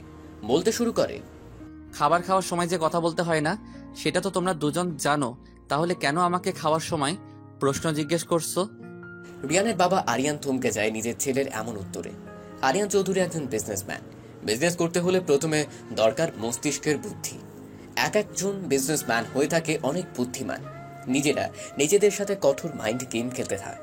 যে যত বেশি ভালো মাইন্ড গেম খেলতে পারবে সে তত তাড়াতাড়ি নিজের কোম্পানিকে বিশ্বের সামনে তুলে ধরতে পারবে। ঠিক তেমনি একজন বিশাল মাইন্ড গেমার আরিয়ান চৌধুরী সবসময় মাইন্ড গেমারের মতো আচরণ করে। কিন্তু আজ নিজের ছেলেকে প্রশ্ন করে যে উত্তর পেল এতে আরিয়ান মোটেও খুশি না। সেটা আমি জানি। এখন তোমার খাওয়া শেষ হয়েছে, তাহলে তোমার মায়ের প্রশ্নের জবাব দাও। এত অস্থির হচ্ছ কেন? আমি প্রশ্নের জবাব অবশ্যই দিব। মা, এবার তুমি আমাকে আবার প্রশ্ন করো। প্রশ্ন তোমার কাছে একটাই, সেটা হলো তোমার বিয়ে নিয়ে। আমাদের একমাত্র ছেলে তুমি, ভালো বয়সও হয়েছে তোমার। এখন আমরা চিন্তা করছি তোমার জন্য মেয়ে দেখব। বিয়ে করতে আমার কোনো সমস্যা নেই, তবে তবে কি? আমি আমার পছন্দ করা মেয়েকে বিয়ে করতে চাই। তোমরা জানো আমি একটা মেয়েকে ভালোবাসি, সেটা হলো নুসরাত। আমি বিয়ে করলে নুসরাতকেই করব, অন্য কোনো মেয়েকে না। আমরা তো সেটা মানা করছি না। তুমি তোমার ভালোবাসার মানুষকে বিয়ে করবে, এটা ভালো কথা। নুসরাতের বাসার ঠিকানা দাও, আমরা যে কথা বলে আসি। রিয়ান নুসরাতের বাসার ঠিকানা দিয়ে দেয়। রিয়ান মনে মনে অনেক খুশি, নিজের ভালোবাসার মানুষকে কিছুদিন পরেই সারা জীবনের সঙ্গী হিসেবে পেতে যাচ্ছে। কিন্তু নুসরাতের বাবা মা যদি এই সম্বন্ধে রাজি না হয় তাহলে কি হবে? নিজের উপর বিশ্বাস রাখার মানেই একজন মানুষ আত্মবিশ্বাসী। সে বিশ্বাস করে নিজের জন্য সঠিক সিদ্ধান্ত নেওয়ার ক্ষমতা তার আছে। রিয়ান সফল হতে চাইলে সামনে আসা সব চ্যালেঞ্জ মোকাবেলা করতে হবে। চ্যালেঞ্জ বেছে নেওয়ার কোনো সুযোগ নেই। যে কোনো অবস্থায় নিজেকে সঠিকভাবে পরিচালনা করাই জ্ঞানী ব্যক্তির কাজ। রিয়ান কখনো হারতে শেখেনি, কষ্ট করে হলেও জিতেছে। এইবার তো এটা নিজের ভালোবাসার মানুষকে নিজের করে পাওয়ার লড়াই। রাত প্রায় 11:15। রিয়ান নিজের ঘরের আয়নার সামনে তাকিয়ে দাঁড়িয়ে আছে। চোখে মুখে লেগে আছে রাগের প্রতিচ্ছবি। রিয়ান বহুদিন পর আজকে ওর পরিচিত একটা ড্রেস পরেছে। কানাডা যাওয়ার আগে মাঝে মধ্যে রাতে কোনো মিশনের উদ্দেশ্যে পরিধান করে যেত সে। কিন্তু কানাডা যাওয়ার পর থেকে কখনো সেই পরিচিত ড্রেসটা পরা হয়নি। আজ আবারও সেই মিশনের উদ্দেশ্যে বের হবে রিয়ান। পরনে তার কালো কালারের একটা জিন্স জ্যাকেট, কালো প্যান্ট, মাথায় লম্বা হুডওয়ালা টুপি, মুখে একটা মাস্ক, সাদা কালারের উপর লাল রং ছিটানো। মাস্ক ডিজাইনটা দেখতে খুবই ভয়ানক। লাল রংটা মানুষের রক্তের মতো দেখা যায়। রিয়ান আলমারির ভিতর থেকে একটা সাদা কালারের বক্স বের করে। এমন ধরনের বক্স ডাক্তারের সাথে দেখা যায়। আলমারিতে লুকিয়ে রাখা পুরনো পিস্তলটা বের করে কোমরের কভার পয়েন্টে রাখে রিয়ান। বিছানার উপর থেকে বাইকের চাবিটা নিয়ে রওনা দেয় ভয়ঙ্কর মিশনের উদ্দেশ্যে। আকাশে কালো মেঘ ঘোরাঘুরি করছে। আচমকাই আলোহীন আসমানে বিদ্যুৎ চমকাচ্ছে। আকাশে তারার ছিটে ফোটাও নেই। যখন তখন বৃষ্টি নামতে পারে। বড় বড় নাইট ক্লাবগুলো বন্ধ করে দিচ্ছে। রাতের এমন অবস্থা দেখে রাস্তার আশেপাশে ছোট বড় সমস্ত দোকান বন্ধ হয়ে গেছে। নির্জন রাস্তাগুলো একেবারে নীরব হয়ে গেছে। রফিক আর সেলিম নাইট ক্লাব থেকে বেরিয়ে বাসার দিকে যাচ্ছিল। তখনই সামনে দেখতো পায়ে বাইকের উপর কেউ বসে বসে মনের সুখে সিগারেট টানছে। দেখে মনে হচ্ছে আবহাওয়ার গতিবেগের এমন পরিবর্তনের অবস্থায় সে ব্যক্তিটা ভয় পাচ্ছে না। রফিক আর সেলিম আজ একটু বেশি নেশা করে ফেলেছে। দুজন ঠিকমতো হাঁটতে পারছে না, হেলে দুলে হাঁটছে।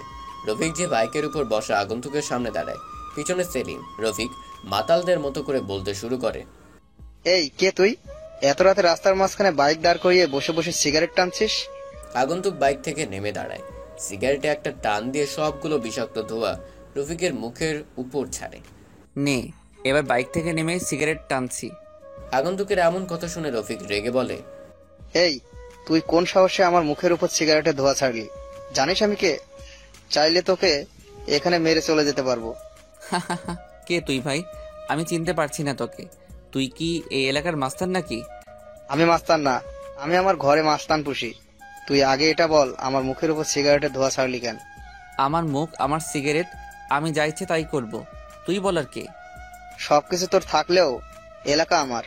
এখানে আমি যা বলি তাই হয়। তুই মনে হয় আমাকে চিনতে পারিসনি। বুঝতে পেরেছি, তুই এই এলাকা পাতি মাস্তান। সমস্যা নেই, আমি আবার এইসব পাতি মাস্তান এলাকা থেকে কমানোর জন্য পারদর্শী। আগন্তুকের বাড়িটা যেন রফিকের সহ্য হয়নি। দৌড়ে যে আগন্তুকের বড় কলারটা ধরে ঝাঁকাতে ঝাঁকাতে বলে, পাতি মাস্তান মানে? আমি এই এলাকার বস, শালা আমার এলাকায় দাঁড়িয়ে আমাকে পাতি মাস্তান বলিস? তোর সাহস দেখে আমি অবাক। এই নীরব নির্জন রাস্তায় তোকে মেরে দিলে কেউ দেখবে না। আগন্তুক শব্দ করে হেসে ওঠে। এমন ভাবে হাসছে মনে হচ্ছে রফিক ফান করার কথা বলছে।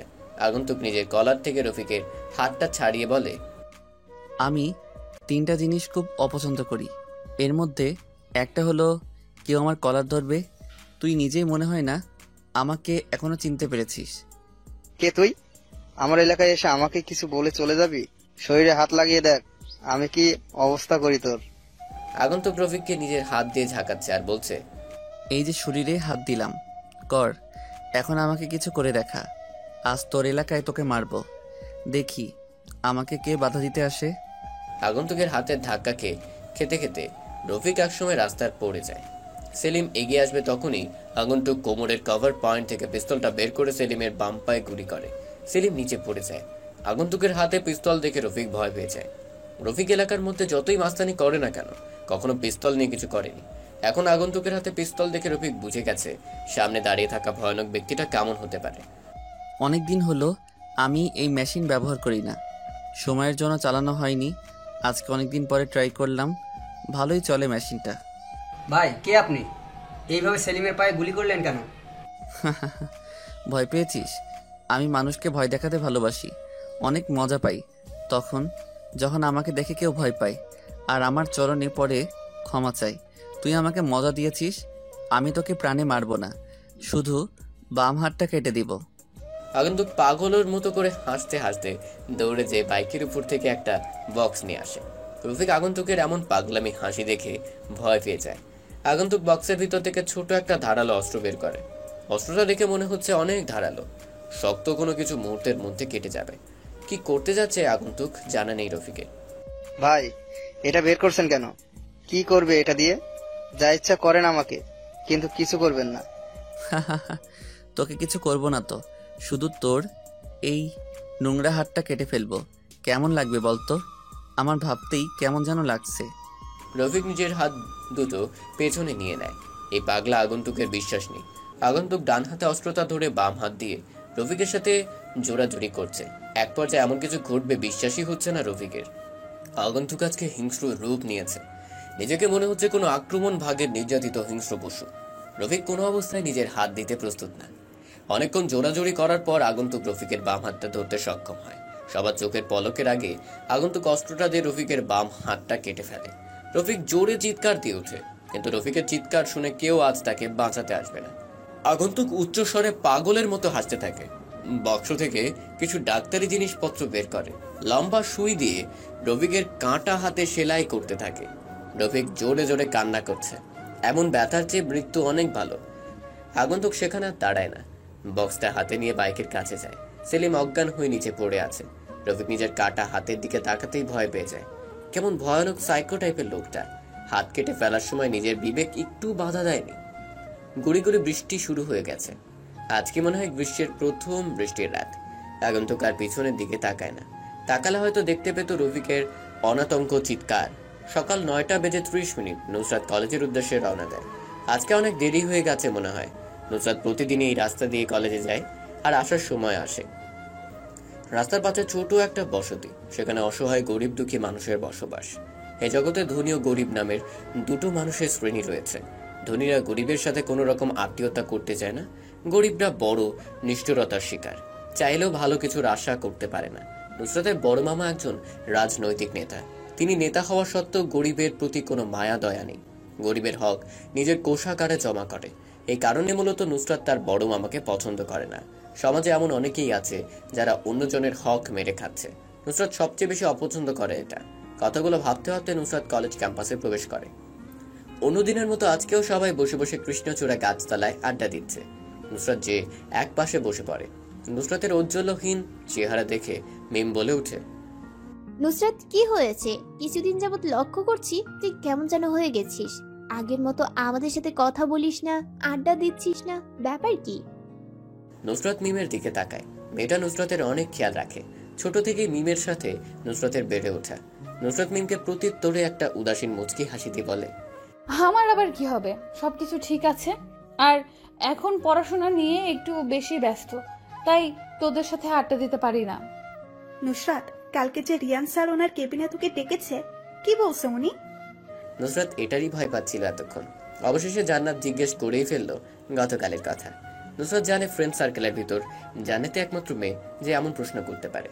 নুসরাত নিজের মুখটাকে একটু চওড়া করে বলতে থাকে, বেশি কিছু বলেনি স্যার, 2 দিন কেন কলেজে আসেনি এটাই শুধু জিজ্ঞেস করেছে, আর আমার সম্পর্কে কিছু তথ্য। আমার বিশ্বাস হয় না।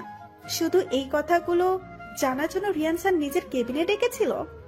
তোর কি মনে হলো সেটা জেনে আমার কোনো লাভ নেই। আমি আমারটা নিজেই ভালো বুঝি। তুই তাহলে স্যারের রুমে এতক্ষণ কি করছিলি? আমি অনেকক্ষণ যাবত লক্ষ্য করছিলাম, প্রায় 30 মিনিট ধরে তুই স্যারের রুমে ছিলি। এতক্ষণ কি শুধু এই সকল কথাই বলাবলি করছিলি? নুসরাত জান্নাতের কথা শুনে বোকা হয়ে যায়। বিচক্ষণ ভাবে মেয়েটা প্রশ্নটা করে ফেলেছে। আচমকাই কাউকে এমন অবাক করা প্রশ্ন করে চিন্তায় ফেলে দিতে পারবে জান্নাত। নুসরাত এবার কি বলবে নিজেই শঙ্কায় আছে। কেন যে রিয়ান স্যার এতক্ষণ তার নিজের কেবিনে আটকে রেখেছিল ভাবতেই স্যারের চুলগুলো টেনে ছিঁড়ে ফেলতে মনে যাচ্ছে নুসরাতের। নুসরাত আমতা করে বলতে থাকে, তুই মনে হয় ভুল দেখেছিস। আমি এত সময় ধরে স্যারের কেবিনে কি করব? আমি আরো আগেই বেরিয়ে চলে এসেছি। তুই যে মিথ্যা কথা বলছিস এটা আমি বুঝে গেছি। অযথায় এত ঘুরিয়ে পেঁচিয়ে না বলে আমাদেরকে বলে দে সত্যি কথাটা। নুসরাত ঘেমে যাচ্ছে। এখন সত্যি কথা বলা ছাড়া আর কোনো উপায় নেই। কিন্তু সত্যি কথা বলতে গেলে সবাই কি ভাববে নুসরাতকে নিয়ে? যার যা ইচ্ছে তাই ভাবুক, এতে নুসরাতের কি? সে যখন কোনো ভুল ত্রুটি করেনি তাহলে সত্যি বলতে সমস্যা কোথায়? নুসরাত মুখ ফুটে কিছু বলতে যাবে এর আগেই পাশে বসে থাকা নীল রঙের ড্রেস পরা ভীম বলে, জান্নাত, আমি ইদানিং লক্ষ্য করছি তুই নুসরাতের পিছনে খুব বাজেভাবে পড়ে আছিস। নুসরাত কখন কি করছে না করছে এটা নিয়ে তুই অনেক প্রশ্ন জিজ্ঞেস করিস তাকে। কেন? আমি কি নুসরাতকে কিছু জিজ্ঞেস করতে পারি না? বান্ধবী হিসেবে এই দায়িত্বটা কি আমার নেই? জিজ্ঞেস করতে পারিস, কিন্তু একটা মেয়ে যখন বলছে তার কোনো সমস্যা নেই, তাহলে কেন তুই বারবার জিজ্ঞেস করে অন্যকে বিরক্ত করিস? দেখ মিম, আমি বুঝতে পারছি নুসরাতের কোনো সমস্যা, তাই আমি নুসরাতকে জিজ্ঞাসা করলাম মাত্র। সমস্যাটা কি? দুজনের মধ্যে তর্কাতর্কি শুরু হয়ে যায়। নুসরাত এগুলো আর দেখতে না পেরে জোরে চিৎকার দিয়ে বলে, থাম তোরা এবার। জান্নাত, তুই কি জানতে চাস? একটা মাত্র প্রশ্ন আমাকে করতে পারবি, আর আমি তোকে সেই প্রশ্নের উত্তর দিতে বাধ্য। যদি একটা ছাড়া অন্য কোনো ফালতু প্রশ্ন করিস তাহলে আমি কিন্তু উত্তর দিব না। এখন রাজি থাকলে প্রশ্ন করতে পারিস। জান্নাত কিছুক্ষণ ভেবে শয়তানি মার্কা একটা হাসি দিয়ে বলে, প্রশ্ন অবশ্য অনেকগুলো ছিল, কিন্তু তুই তো আবার সেইগুলোর উত্তর দিবি না, তাই আমি একটা প্রশ্ন বাছাই করেছি, আর সেটা হলো কালকে রিয়ান স্যারের কেবিনে এতক্ষণ কি করছিলি? নুসরাত বুঝতে পেরে গেছে এখন আর শত কথা বলেও জান্নাত বিশ্বাস করবে না, তবে সত্যি কথাটা বললে হয়তো বিশ্বাস করতে পারে। নুসরাত বলতে থাকে, রিয়ান স্যার আমাকে কালকে প্রপোজ করেছে। উপস্থিত বসে থাকা সবাই অবাক হয়ে চেয়ে আছে নুসরাতের দিকে, চোখ জোড়া রসগোল্লার মতো হয়ে গেছে। হয়তোবা বিশ্বাস করতে পারছে না রিয়ান স্যারের মতো একটা ছেলে নিজে নুসরাতকে প্রপোজ করেছে। এটা বিশ্বাস করার মতো যেখানে ছেলেদের কলেজের সব মেয়েদের ক্রাশ রিয়ান স্যার, সবার এমন অবাক হওয়া অবস্থা দেখে নুসরাত বলে, এমন করে চেয়ে থাকলে লাভ নেই, আমি সত্যিই বলছি রিয়ান স্যার আমাকে প্রপোজ করেছেন কালকে। নুসরাতের এমন কথাও এখন সবাইকে বিশ্বাস করতে হবে। জান্নাত একটু মেজাজ দেখি নুসরাতকে বলে, তুই এটা বললি আমরা সুরসুর করে বিশ্বাস করব? প্রথমে আমি নিজেই বিশ্বাস করতে পারছিলাম না, নিজেকে স্বপ্নের জগতের একজন মনে হচ্ছিল, কিন্তু হঠাৎই মনে হলো আমি দিনের বেলা কিসের স্বপ্ন দেখব। নিজেকে স্বাভাবিক করে দেখলাম রিয়ান স্যার আমার উত্তর শোনার জন্য অধীর আগ্রহ নিয়ে বসে আছে। কিন্তু এটা কি করে সম্ভব? রিয়ান স্যারের মতো এমন একটা হ্যান্ডসাম ছেলে যার জন্য কত কত মেয়ে পড়ে আছে, আর সে কিনা নুসরাতকে প্রপোজ করেছে। কেন, আমাকে প্রপোজ করেছে বলে কি তোর জ্বলছে? জ্বলবে কেন? আমি কি একবারও বলেছি রিয়ান স্যার তোকে প্রপোজ করেছে বলে আমার হিংসা হচ্ছে? তা বলিনি, কিন্তু তোর চেহারা দেখে মনে হচ্ছে তুই আমার প্রতি বেশ রেগে আছিস। রাখবো না কেন সেটা বল। আমাদের বান্ধবী নতুন প্রেম করবে আর আমরা সেটাই জানবো না? আমাদেরকে জানানোর প্রয়োজন মনে করলি না? আরে আমি কি বলছি রিয়ান স্যারের সাথে রিলেশনে জড়াবো? আমি বলে দিয়ে এসেছি বাসা থেকে এমন সম্পর্ক মেনে নিবে না। নুসরাত, তোর চেহারায় ফুটে উঠেছে রিয়ান স্যারের প্রতি ভালোবাসার প্রতীক। আমার মনে হয় তুই নিজেও স্যারকে ভালোবেসে ফেলেছিস। নুসরাত আর জান্নাত দুজনের মধ্যে বসে থাকা মিম এতক্ষণ তাদের বিরক্তকর কথাগুলো শুনছিল। বেশ খানিকক্ষণ পর মিম রেগে বলে, কি শুরু করেছিস তোরা দুজন? একটা বিষয় নিয়ে এত ঝামেলা করছিস কেন? আমি এটাই বুঝতে পারছি না। নুসরাতকে স্যার প্রপোজ করেছে, এখন নুসরাত স্যারকে রিজেক্ট করে দিয়েছে, শেষ এখানেই শেষ। বিষয়টা তা না করে এটা নিয়ে তোরা দুজন ঝামেলা বাঁধিয়েছিস। ঝামেলা কোথায় হচ্ছে? আমরা একটা সিরিয়াস বিষয় নিয়ে কথা বলছি, এটাকে ঝামেলা করা বলছিস কেন তুই? সিরিয়াস বিষয়টা যদি এমনই হতো তাহলে এত জোরে জোরে না বলে কোনো ফাঁকা জায়গায় বসে কথা বলতে পারতি। কলেজের সবাইকে এখানে এসে আমাদের কথা শুনছে, আমরা আমাদের মতো করে কথা বলছি। আমি এটা বুঝতে পারছি না, নুসরাত কার সাথে প্রেম করে বা না করে এটা নিয়ে তোর এত মাথা ব্যথা কেন? তুই যে সজীবের সাথে রিলেশনশিপে আছিস এটা নিয়ে কি আমরা কেউ কিছু বলেছি? নুসরাত জানে জান্নাত এখনো সিঙ্গেল, কিন্তু মিমের থেকে এখন শুনেছে জান্নাত সজীব নামের কোনো ছেলের সাথে রিলেশনশিপে জড়িয়ে আছে। নুসরাত জান্নাতকে উদ্দেশ্য করে বলে, জান্নাত, এটা কি সত্যি তুই সজীব নামের কোনো ছেলের সাথে প্রেম করিস? কেন, তুই জানিস না এটা? না, আমি কিভাবে জানবো? আমাকে তো জান্নাত এই ব্যাপারে তেমন কিছু বলেনি। নুসরাত, আমি আসলে তোকে বলতাম, কিন্তু হঠাৎই একদিন সজীব আমাকে প্রপোজ করে বসে, আর আমিও সজীবকে মনে মনে পছন্দ করতাম, তাই সজীবকে অ্যাকসেপ্ট করে ফেলেছি। এই কারণে আর বলা হয়ে ওঠেনি তোকে। সমস্যা নেই, আর এখন চল, সবাই ক্লাসের সময় হয়ে গেছে। দোতলা দক্ষিণ পাশের ক্লাসরুমটা নুসরাতের। সবাই গাছতলা থেকে উঠে দাঁড়ায় আর ক্লাসের দিকে অগ্রসর হয়। অঙ্কের টিচারগুলো খুব গম্ভীর আর রহস্যময় হয়ে থাকে। রিয়ান স্যার তাদের ব্যতিক্রম নয়, সে নিজেও বেশ গম্ভীর মুখ হয়ে ক্লাস করেন। তবে রিয়ান স্যার যতই গম্ভীর হয়ে থাকুক না কেন, ক্লাসের সবগুলো মেয়ে এক দৃষ্টিতে তাকিয়ে থাকে। নুসরাতের কেমন যেন লাগছে। রিয়ান স্যারের দিকে মেয়েরা তাকালে নুসরাতের এমন লাগে, কিন্তু কেন? এটা কি খানিকের ভালো লাগা নাকি ভালোবাসার মায়ার টানে? কোনটা হবে বুঝতে পারছে না নুসরাত। রিয়ান স্যার আজকের ক্লাসে একবারও নুসরাতের দিকে তাকায়। নুসরাত পুরো ক্লাসে লক্ষ্য করেছে বিষয়টা। নুসরাত ভাবতে থাকে হয়তো কালকে রিয়ান স্যারের দেওয়া প্রপোজাল রিজেক্ট করে দেওয়ায় এমন করছেন তিনি। কিন্তু এটা কিভাবে সম্ভব? একটা ছেলে একটা মেয়েকে সত্যি সত্যি ভালোবাসলে এত তাড়াতাড়ি করে কিভাবে ভুলে যেতে পারে? নুসরাত এগুলো ভাবছিল, তখনই পাশে বসে থাকা মিম তাকে আস্তে করে ধাক্কা দিয়ে বলতে থাকে, এই নুসরাত, কি হলো তোর? ক্লাস শেষ হয়ে গেছে তো, আর কতক্ষণ এভাবে নিশ্চুপ হয়ে বসে থাকবি? মিমের কথায় ধ্যান ভাঙে নুসরাতের। রিয়ান স্যারকে নিয়ে সে এতটাই ভাবছিল যে কখন স্যার ক্লাস করিয়ে চলে গেছে সেটা বুঝতেই পারেনি। এবার নুসরাত বলে, রিয়ান স্যার কখন চলে গেছে? তুই সারাদিন কি এত ভাবিস যার জন্য কিছুই খেয়াল করিস না? আমি নিজেও জানি না কি এত চিন্তা করি আমি? তোরা সবাই আমার জন্য অপেক্ষা করিস না, আমি একটু রিয়ান স্যারের কেবিনে যাব, তোরা চলে যা। নুসরাত আর কাউকে কিছু বলতে না দিয়ে দৌড়ে রিয়ান স্যারের কেবিনের দিকে যেতে থাকে। অনুমতি ছাড়াই নুসরাত রিয়ান স্যারের কেবিনে প্রবেশ করে। যে এমন কিছু দেখবে নুসরাত ভাবতেও পারেনি। নুসরাত রিয়ান স্যারের কেবিনে প্রবেশ করে। রিয়ান স্যারের হাত কলেজের সবচেয়ে সুন্দরী টিচার অপর্ণা ম্যাডাম ধরে বসে আছে। অপর্ণা ম্যাডাম এখনো সিঙ্গেল, মনের মতো কোনো ছেলে পায় না বলে ম্যাডাম এখনো বিয়ের সাজ সাজেনি। অপর্ণা ম্যাডামের বয়স প্রায় 30-এর কাছাকাছি, কিন্তু ম্যাডামকে দেখে কোনোভাবে বোঝা যায় না ওনার বয়স এত। বলতে গেলে কলেজের সব ছেলেগুলো ম্যাডামকে ইমপ্রেস করার ধান্দায় থাকে, কিন্তু ম্যাডাম কাউকে তেমন পাত্তা দেয় না। ম্যাডাম রিয়ান স্যারের হাত দুটো ধরে কি যেন বলছে। নুসরাত এটা দেখে ভীষণ রেগে যায়, কিন্তু এটা সে বাইরে প্রকাশ করে না, নিজেও চায় না এটা বাইরে প্রকাশ হোক। নুসরাতকে অনুমতি ছাড়া আচমকাই কেবিনে প্রবেশ করতে দেখে রিয়ান স্যার নিজের হাত দুটো ম্যাডামের কাছ থেকে ছাড়িয়ে বসা থেকে উঠে দাঁড়ায়। অপর্ণা ম্যাডামও বসা থেকে উঠে দাঁড়িয়ে পিছন ফিরে তাকিয়ে দেখে নুসরাত চুপটি করে দাঁড়িয়ে আছে, আর শান্ত চোখের সামনে দাঁড়িয়ে থাকা ব্যক্তি দুইটার দিকে অচেনা দৃষ্টিতে তাকিয়ে আছে। অনুমতি ছাড়া রিয়ানের কেবিনে কেউ প্রবেশ করুক এটা সে কখনো পছন্দ করে না। এখন মাত্র ক্লাস করিয়ে কেবিনে এসে বসার সাথে সাথে অপর্ণা ম্যাডাম রিয়ানের কক্ষে প্রবেশ করে। রিয়ান কলেজে আসার পর থেকে সে একটা বিষয় লক্ষ্য করছে, সেটা হলো এই অপর্ণা ম্যাডাম রিয়ানের দিকে কেমন দৃষ্টিতে যেন তাকিয়ে থাকে। রিয়ান অপর্ণা ম্যাডামের কাছ থেকে যতটা পারে দূরে দূরে থাকার চেষ্টা করে। এতক্ষণ ক্লাসে অঙ্ক করিয়ে রিয়ানের অবস্থা অনেকটা করুণ, তাই সে নিজের কেবিনে বসে বসে আরাম করছিল, কিন্তু সে আরাম করা আর তার ভাগ্য জুটল না। অপর্ণা ম্যাডাম এসেই হাত ধরে বলতে থাকে, রিয়ান স্যার বাসা থেকে আমাকে বিয়ের জন্য অনেক চাপ দিচ্ছে। আপনার বাসা থেকে আপনাকে বিয়ের চাপ দিতেই পারে, এটা আমাকে বলার কি আছে?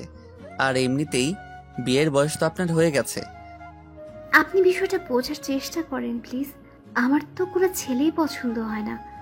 এই পর্যন্ত বাবা মা আমাকে কত ছেলে দেখিয়েছেন, কিন্তু আমার কাউকে পছন্দ হয় না। এবার বাবা মা আমাকে বিয়ে দিয়েই ছাড়বে। কাউকে পছন্দ হয় না মানে কি? দেশে কি ছেলের অভাব পড়েছে নাকি? একটা ভালো ছেলে দেখে বিয়ে করে নেন। চোখের সামনে ভালো ছেলে রেখে দেশ ঘুরে ছেলে খুঁজতে হবে কেন আমার? আমি আমার জীবন সঙ্গী হিসেবে একজনকে পছন্দ করেছি। বাহ, বেশ ভালোই তো। তা আপনার সেই নম্র ভদ্র ভালো ছেলেটা কে কোথায় থাকে? আপনি কি আমার কথার ইঙ্গিতে কিছু বুঝতে পারছেন না? আপনার কথার ইঙ্গিতে কথা আমি বুঝে কি করব? আর তাছাড়াও আমি মানুষের চোখের ইশারা, মুখের কথার ইঙ্গিত কিছুই বুঝতে পারি না। তাহলে আমি আপনাকে বুঝিয়ে বলি, আমি আমার জীবন সঙ্গী হিসেবে আপনাকে চাই। আমার দেখা আজ পর্যন্ত আপনার মতো কাউকে পাইনি। আমি আজই গিয়ে বাবা মাকে বলতে চাই আপনার কথা। কি? আমি? এটা কি করে সম্ভব? আমি কখনো আপনার এমন প্রস্তাবে রাজি হব না। আপনি এখন আমার কেবিন থেকে যেতে পারেন। প্লিজ প্লিজ এমন কথা বলবেন না। আমি আমার জীবন সঙ্গী হিসেবে আপনার মতো এমন কাউকে এতদিন খুঁজছিলাম। আমি আজ সেটা পেয়েও তা হারিয়ে ফেলতে যাচ্ছি না। রিয়ান কিছু বলতে যাবে তখনই নুসরাত কেবিনের দরজা ঠেলে ভিতরে প্রবেশ করে। এটা দেখে রিয়ান অপর্ণা ম্যাডামের হাত ছেড়ে উঠে দাঁড়ায়। রিয়ান একটু রেগে নুসরাতকে উদ্দেশ্য করে বলে, নুসরাত, তোমাকে গতকালই যে বললাম কারো কেবিনে ঢুকতে হলে যে অনুমতি নিয়ে ঢুকতে হয়, সেটা কি ভুলে গেছো? হ্যাঁ বলো নুসরাত, তুমি এমন করে হঠাৎ রিয়ান স্যারের ক্যাবিনে ঢুকলে কেন? স্যারের পার্সোনাল কিছু থাকতে পারে তো নাকি? আপনি চুপ করেন প্লিজ, আমাকে বলতে দেন। কি হলো নুসরাত, আমার কথার উত্তর দাও। আমি কিন্তু এটা পছন্দ করি না। কাউকে কিছু জিজ্ঞেস করলে সে যদি উত্তর না দেয়। রিয়ানের এমন কড়া কথায় নুসরাত কিছুটা ভয় পেয়ে যায়। সামনে দাঁড়িয়ে থাকা দুজনের কথায় নুসরাত অপমান বোধ করে। এবার নুসরাত মুখ খুলে বলতে থাকে, আসলে স্যার আমি বুঝতে পারিনি আজকেও আমার সাথে এমন কিছু হয়ে যাবে, আমি দুঃখিত। তুমি এত বড় একটা মেয়ে, তারপরেও কি করে এমন ছোট ছোট বিষয়গুলো ভুল করে বসো? এখন তো আগের মতো ছোট না তুমি। স্যার পরবর্তী সময় এমন হবে না। এবার তুমি বলতে পারো কিসের জন্য আমার কেবিনে এসেছো? আসলে স্যার কথাটা পার্সোনাল, একাকে বললে ভালো হতো না? নুসরাতের কথা শুনে অপর্ণা ম্যাডাম রেগে যায়। একটা মেয়ে স্টুডেন্টের স্যারের সাথে কিসের পার্সোনাল কথা থাকতে পারে? পার্সোনাল কথা ম্যাডামের কাছে কেন বলা যাবে না? অপর্ণা ম্যাডাম নিজের রাগ কন্ট্রোল করতে না পেরে বলে, নুসরাত, রিয়ান স্যারের সাথে তোমার কি এমন পার্সোনাল কথা যা আমার সামনে বলা যাবে না? আর সবচেয়ে বড় কথা, তুমি একটা মেয়ে হয়ে স্যারের সাথে কি কথা থাকতে পারে তোমার? ম্যাডাম আসলে আপনি যা বুঝতেছেন তেমন কিছুই না। অন্য একটা বিষয় নিয়ে স্যারের সাথে কথা বলতে হবে আমার। আর সবচেয়ে বড় কথা, যে বিষয়টা নিয়ে কথা বলবো সেটা স্যারের উদ্দেশ্যে প্রয়োজনীয় কথা। এখন স্যার যদি অনুমতি দেয় তাহলে আমি এখন বলতে পারি। আমার ব্যাপারে? আচ্ছা, এখানেই ম্যাডামের সামনে বলো, আমার কোনো সমস্যা নেই। এই তো রিয়ান স্যার অনুমতি দিয়েছেন। নুসরাত তুমি আবার বলো কি বলবে। নুসরাত রিয়ানের দিকে তাকিয়ে একটা হাসি দেয়। হয়তো রিয়ান এখনো বুঝতে পারেনি ব্যাপারটা। বোকার মতো করে বলে দিয়েছে নুসরাতকে। নুসরাত বলতে থাকে, স্যার আপনার আর আমার সম্পর্কে বাসায়। নুসরাত আর কিছু বলতে পারে না।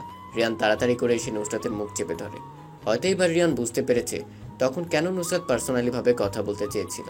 অপর্ণা ম্যাডামের সামনে এই সমন্বয়ে কোনো কিছু বললে ম্যাডাম সন্দেহ করবে। নুসরাত নিজের হাত দিয়ে রিয়ানের কাছ থেকে ছুটে দূরে যে দাঁড়ায়। রিয়ান এবার বলে, নুসরাত, তুমি না হয় পরে এক সময় এই ব্যাপারে আমার সাথে কথা বইলো, এখন আর কিছু বলতে হবে না। রিয়ান স্যার এটা কি হলো?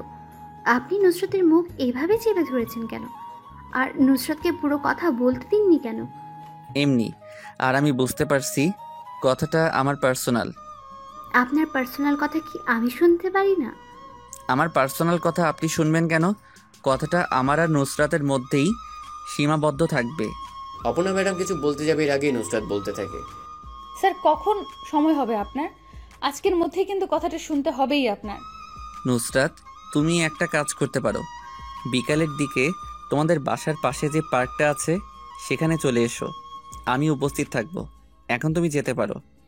রিয়ানের কথা মতো নুসরাত কেবিন থেকে বেরিয়ে পড়ে। নুসরাত যাওয়ার সময় অবশ্য অপর্ণা ম্যাডাম ডাকছিল, কিন্তু নুসরাত সেদিকে খেয়াল করেনি। নুসরাত যাওয়ার পরে অপর্ণা বলতে থাকে, এটা কি হলো? নুসরাতকে এভাবে চলে যেতে দিলেন কেন? আর আপনারা এবং নুসরাতের সম্পর্ক, এগুলোর মানে কি আমি কিছুই বুঝতে পারছি না।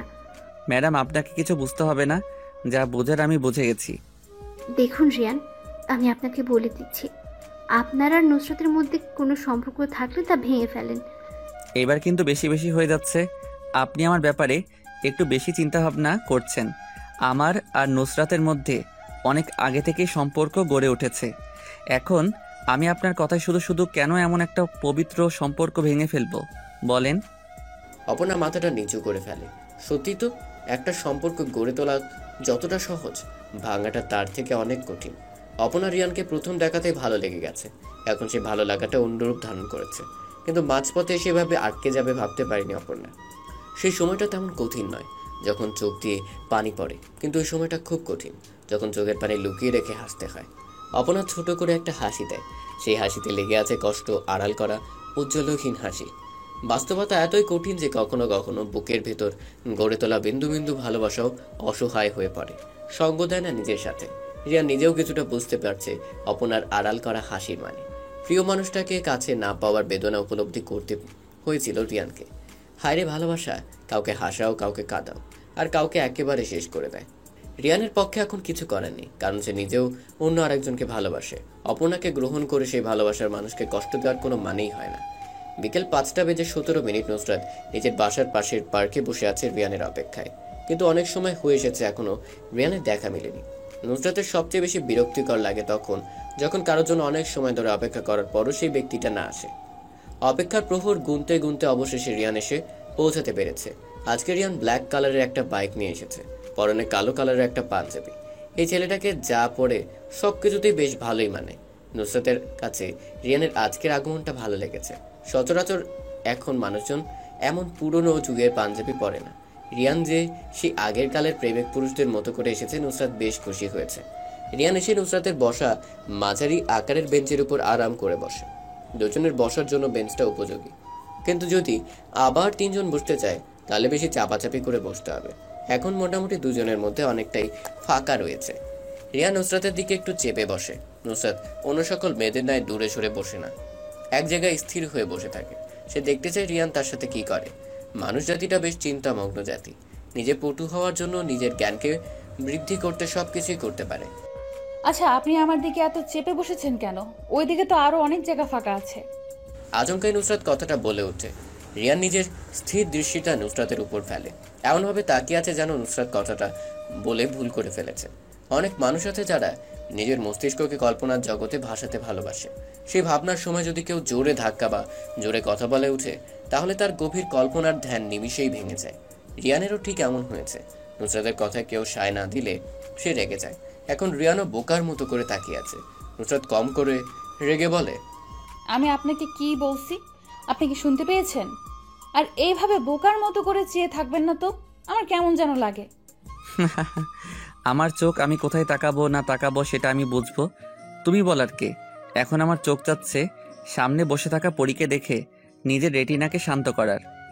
আপনার চোখ যেমন ঠিক আছে ঠিক তেমনই সেই চোখের দৃষ্টি সরাতে আমার হাতও আছে। একটা মেরে চোখ জোড়া বন্ধ করে দেবো বলে দিলাম। আমি তোমার শিক্ষক হই, সম্মান দিয়ে কথা বলো। আসছে আমার শিক্ষক হিসেবে, যখন স্যার হয়ে ছাত্রীকে প্রপোজ করেছেন তখন এই কথা মনে ছিল না? রিয়ান বোকা বনে যায়, নিজের বলা কথায় নিজেই ফেসে গেছে। নুসরাতের কাছ থেকে সে এমন উত্তর আশা করেনি। রিয়ান ভাবছিল নুসরাত হয়তো কতটা শুনে চুপ হয়ে যাবে, কিন্তু রিয়ানকে অবাক করে দিয়ে নুসরাত খুব সুন্দর একটা জবাব দিয়ে দেয়। রিয়ান বলে, আচ্ছা বাদ দাও এগুলো, এখন এটা বলো যে আমার কেবিনে তখন যেটা বলতে চেয়েছিলে ওইটা কি ছিল? তখন তো সামনে অপর্ণা ম্যাডাম ছিল, তাই বলতে নিষেধ করেছিলাম। এখন আমাকে তাড়াতাড়ি করে বলো। এই সময় তো আমি ভালোই দেখেছি কেমন করে অপর্ণা ম্যাডামের হাত ধরে বসেছিলেন। আমি হঠাৎ করে রুমের ভেতরে ঢুকায় হাত ছেড়ে উঠে দাঁড়িয়েছিলেন। আমি যদি সঠিক সময় না যেতাম তাহলে কি হতো?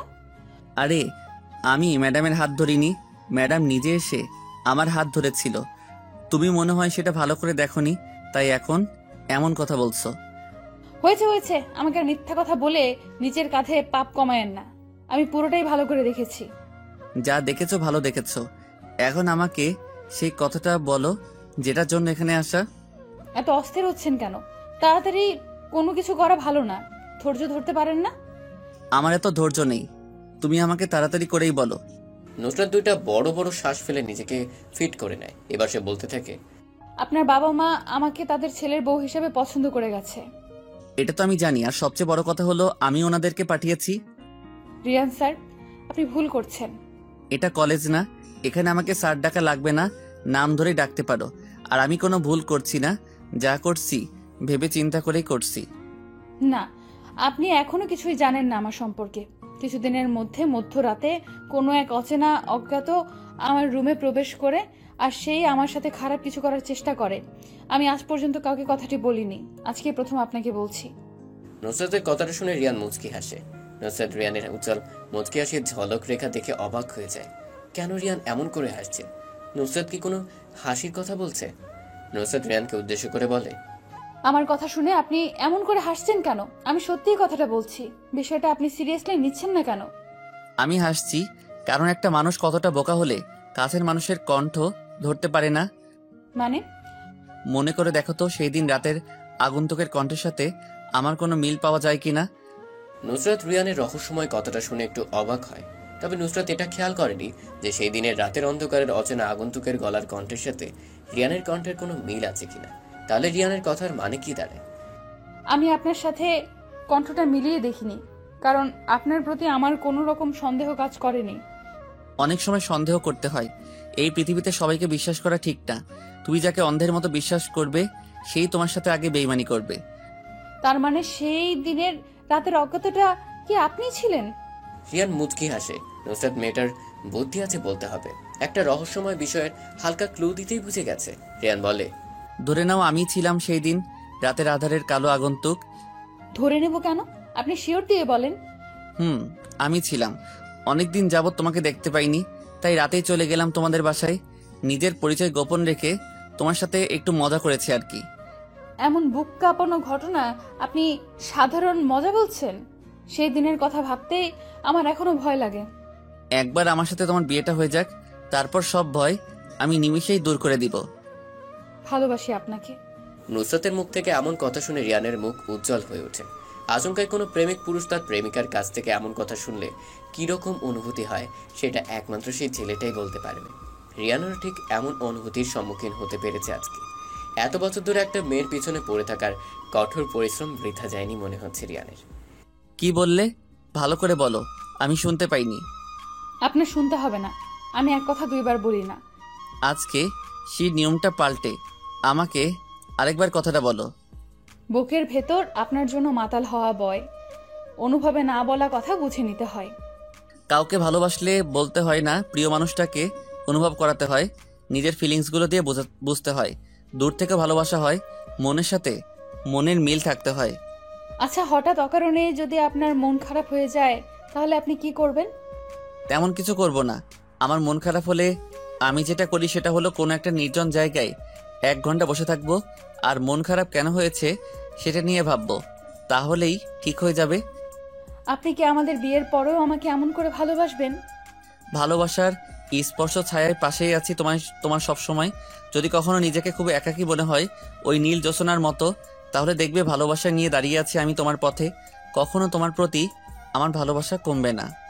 নুসরাত রিয়ানের কাঁধে মাথা রেখে বলে, আমি আগে বুঝতে পারিনি আপনার ইশারা ইঙ্গিত, তাই তো আমার দেরি হয়ে গেছে এমন একটা মানুষকে কাছে না পেয়ে। ভালোবাসি, অনেক বেশি ভালোবেসে ফেলেছি আপনাকে। রিয়ান একটা হাসি দিয়ে জড়িয়ে ধরে নুসরাতকে। অবশেষে সমাপ্তি ঘটতে চলেছে রিয়ানের সাইকোগিরি করা। এখনো পর্যন্ত রিয়ান রাতের আধারের নিজের ভয়ঙ্কর সাইকো রূপ নিয়ে অল্প মানুষের ভিড়ে ঘুরে বেড়ায়। প্রেম হলো সরল অঙ্কের মতো। সরল অঙ্কে যেমন যোগ বিয়োগ গুণ ভাগ ও বন্ধনী থাকে, তেমনি প্রেমেও থাকে হাসি ঠাট্টা, মান অভিমান, বিরহ বিচ্ছেদ, অনাবিল সুখ আর না পাওয়ার সীমাহীন বেদনা। আজকে রিয়ানের শেষ হবে সীমাহীন বেদনা, পরবর্তীতে রয়েছে অটল সুখ আর সুখ। শুভ সমাপ্তি। ধন্যবাদ সবাইকে আমাদের পাশে থাকার জন্য।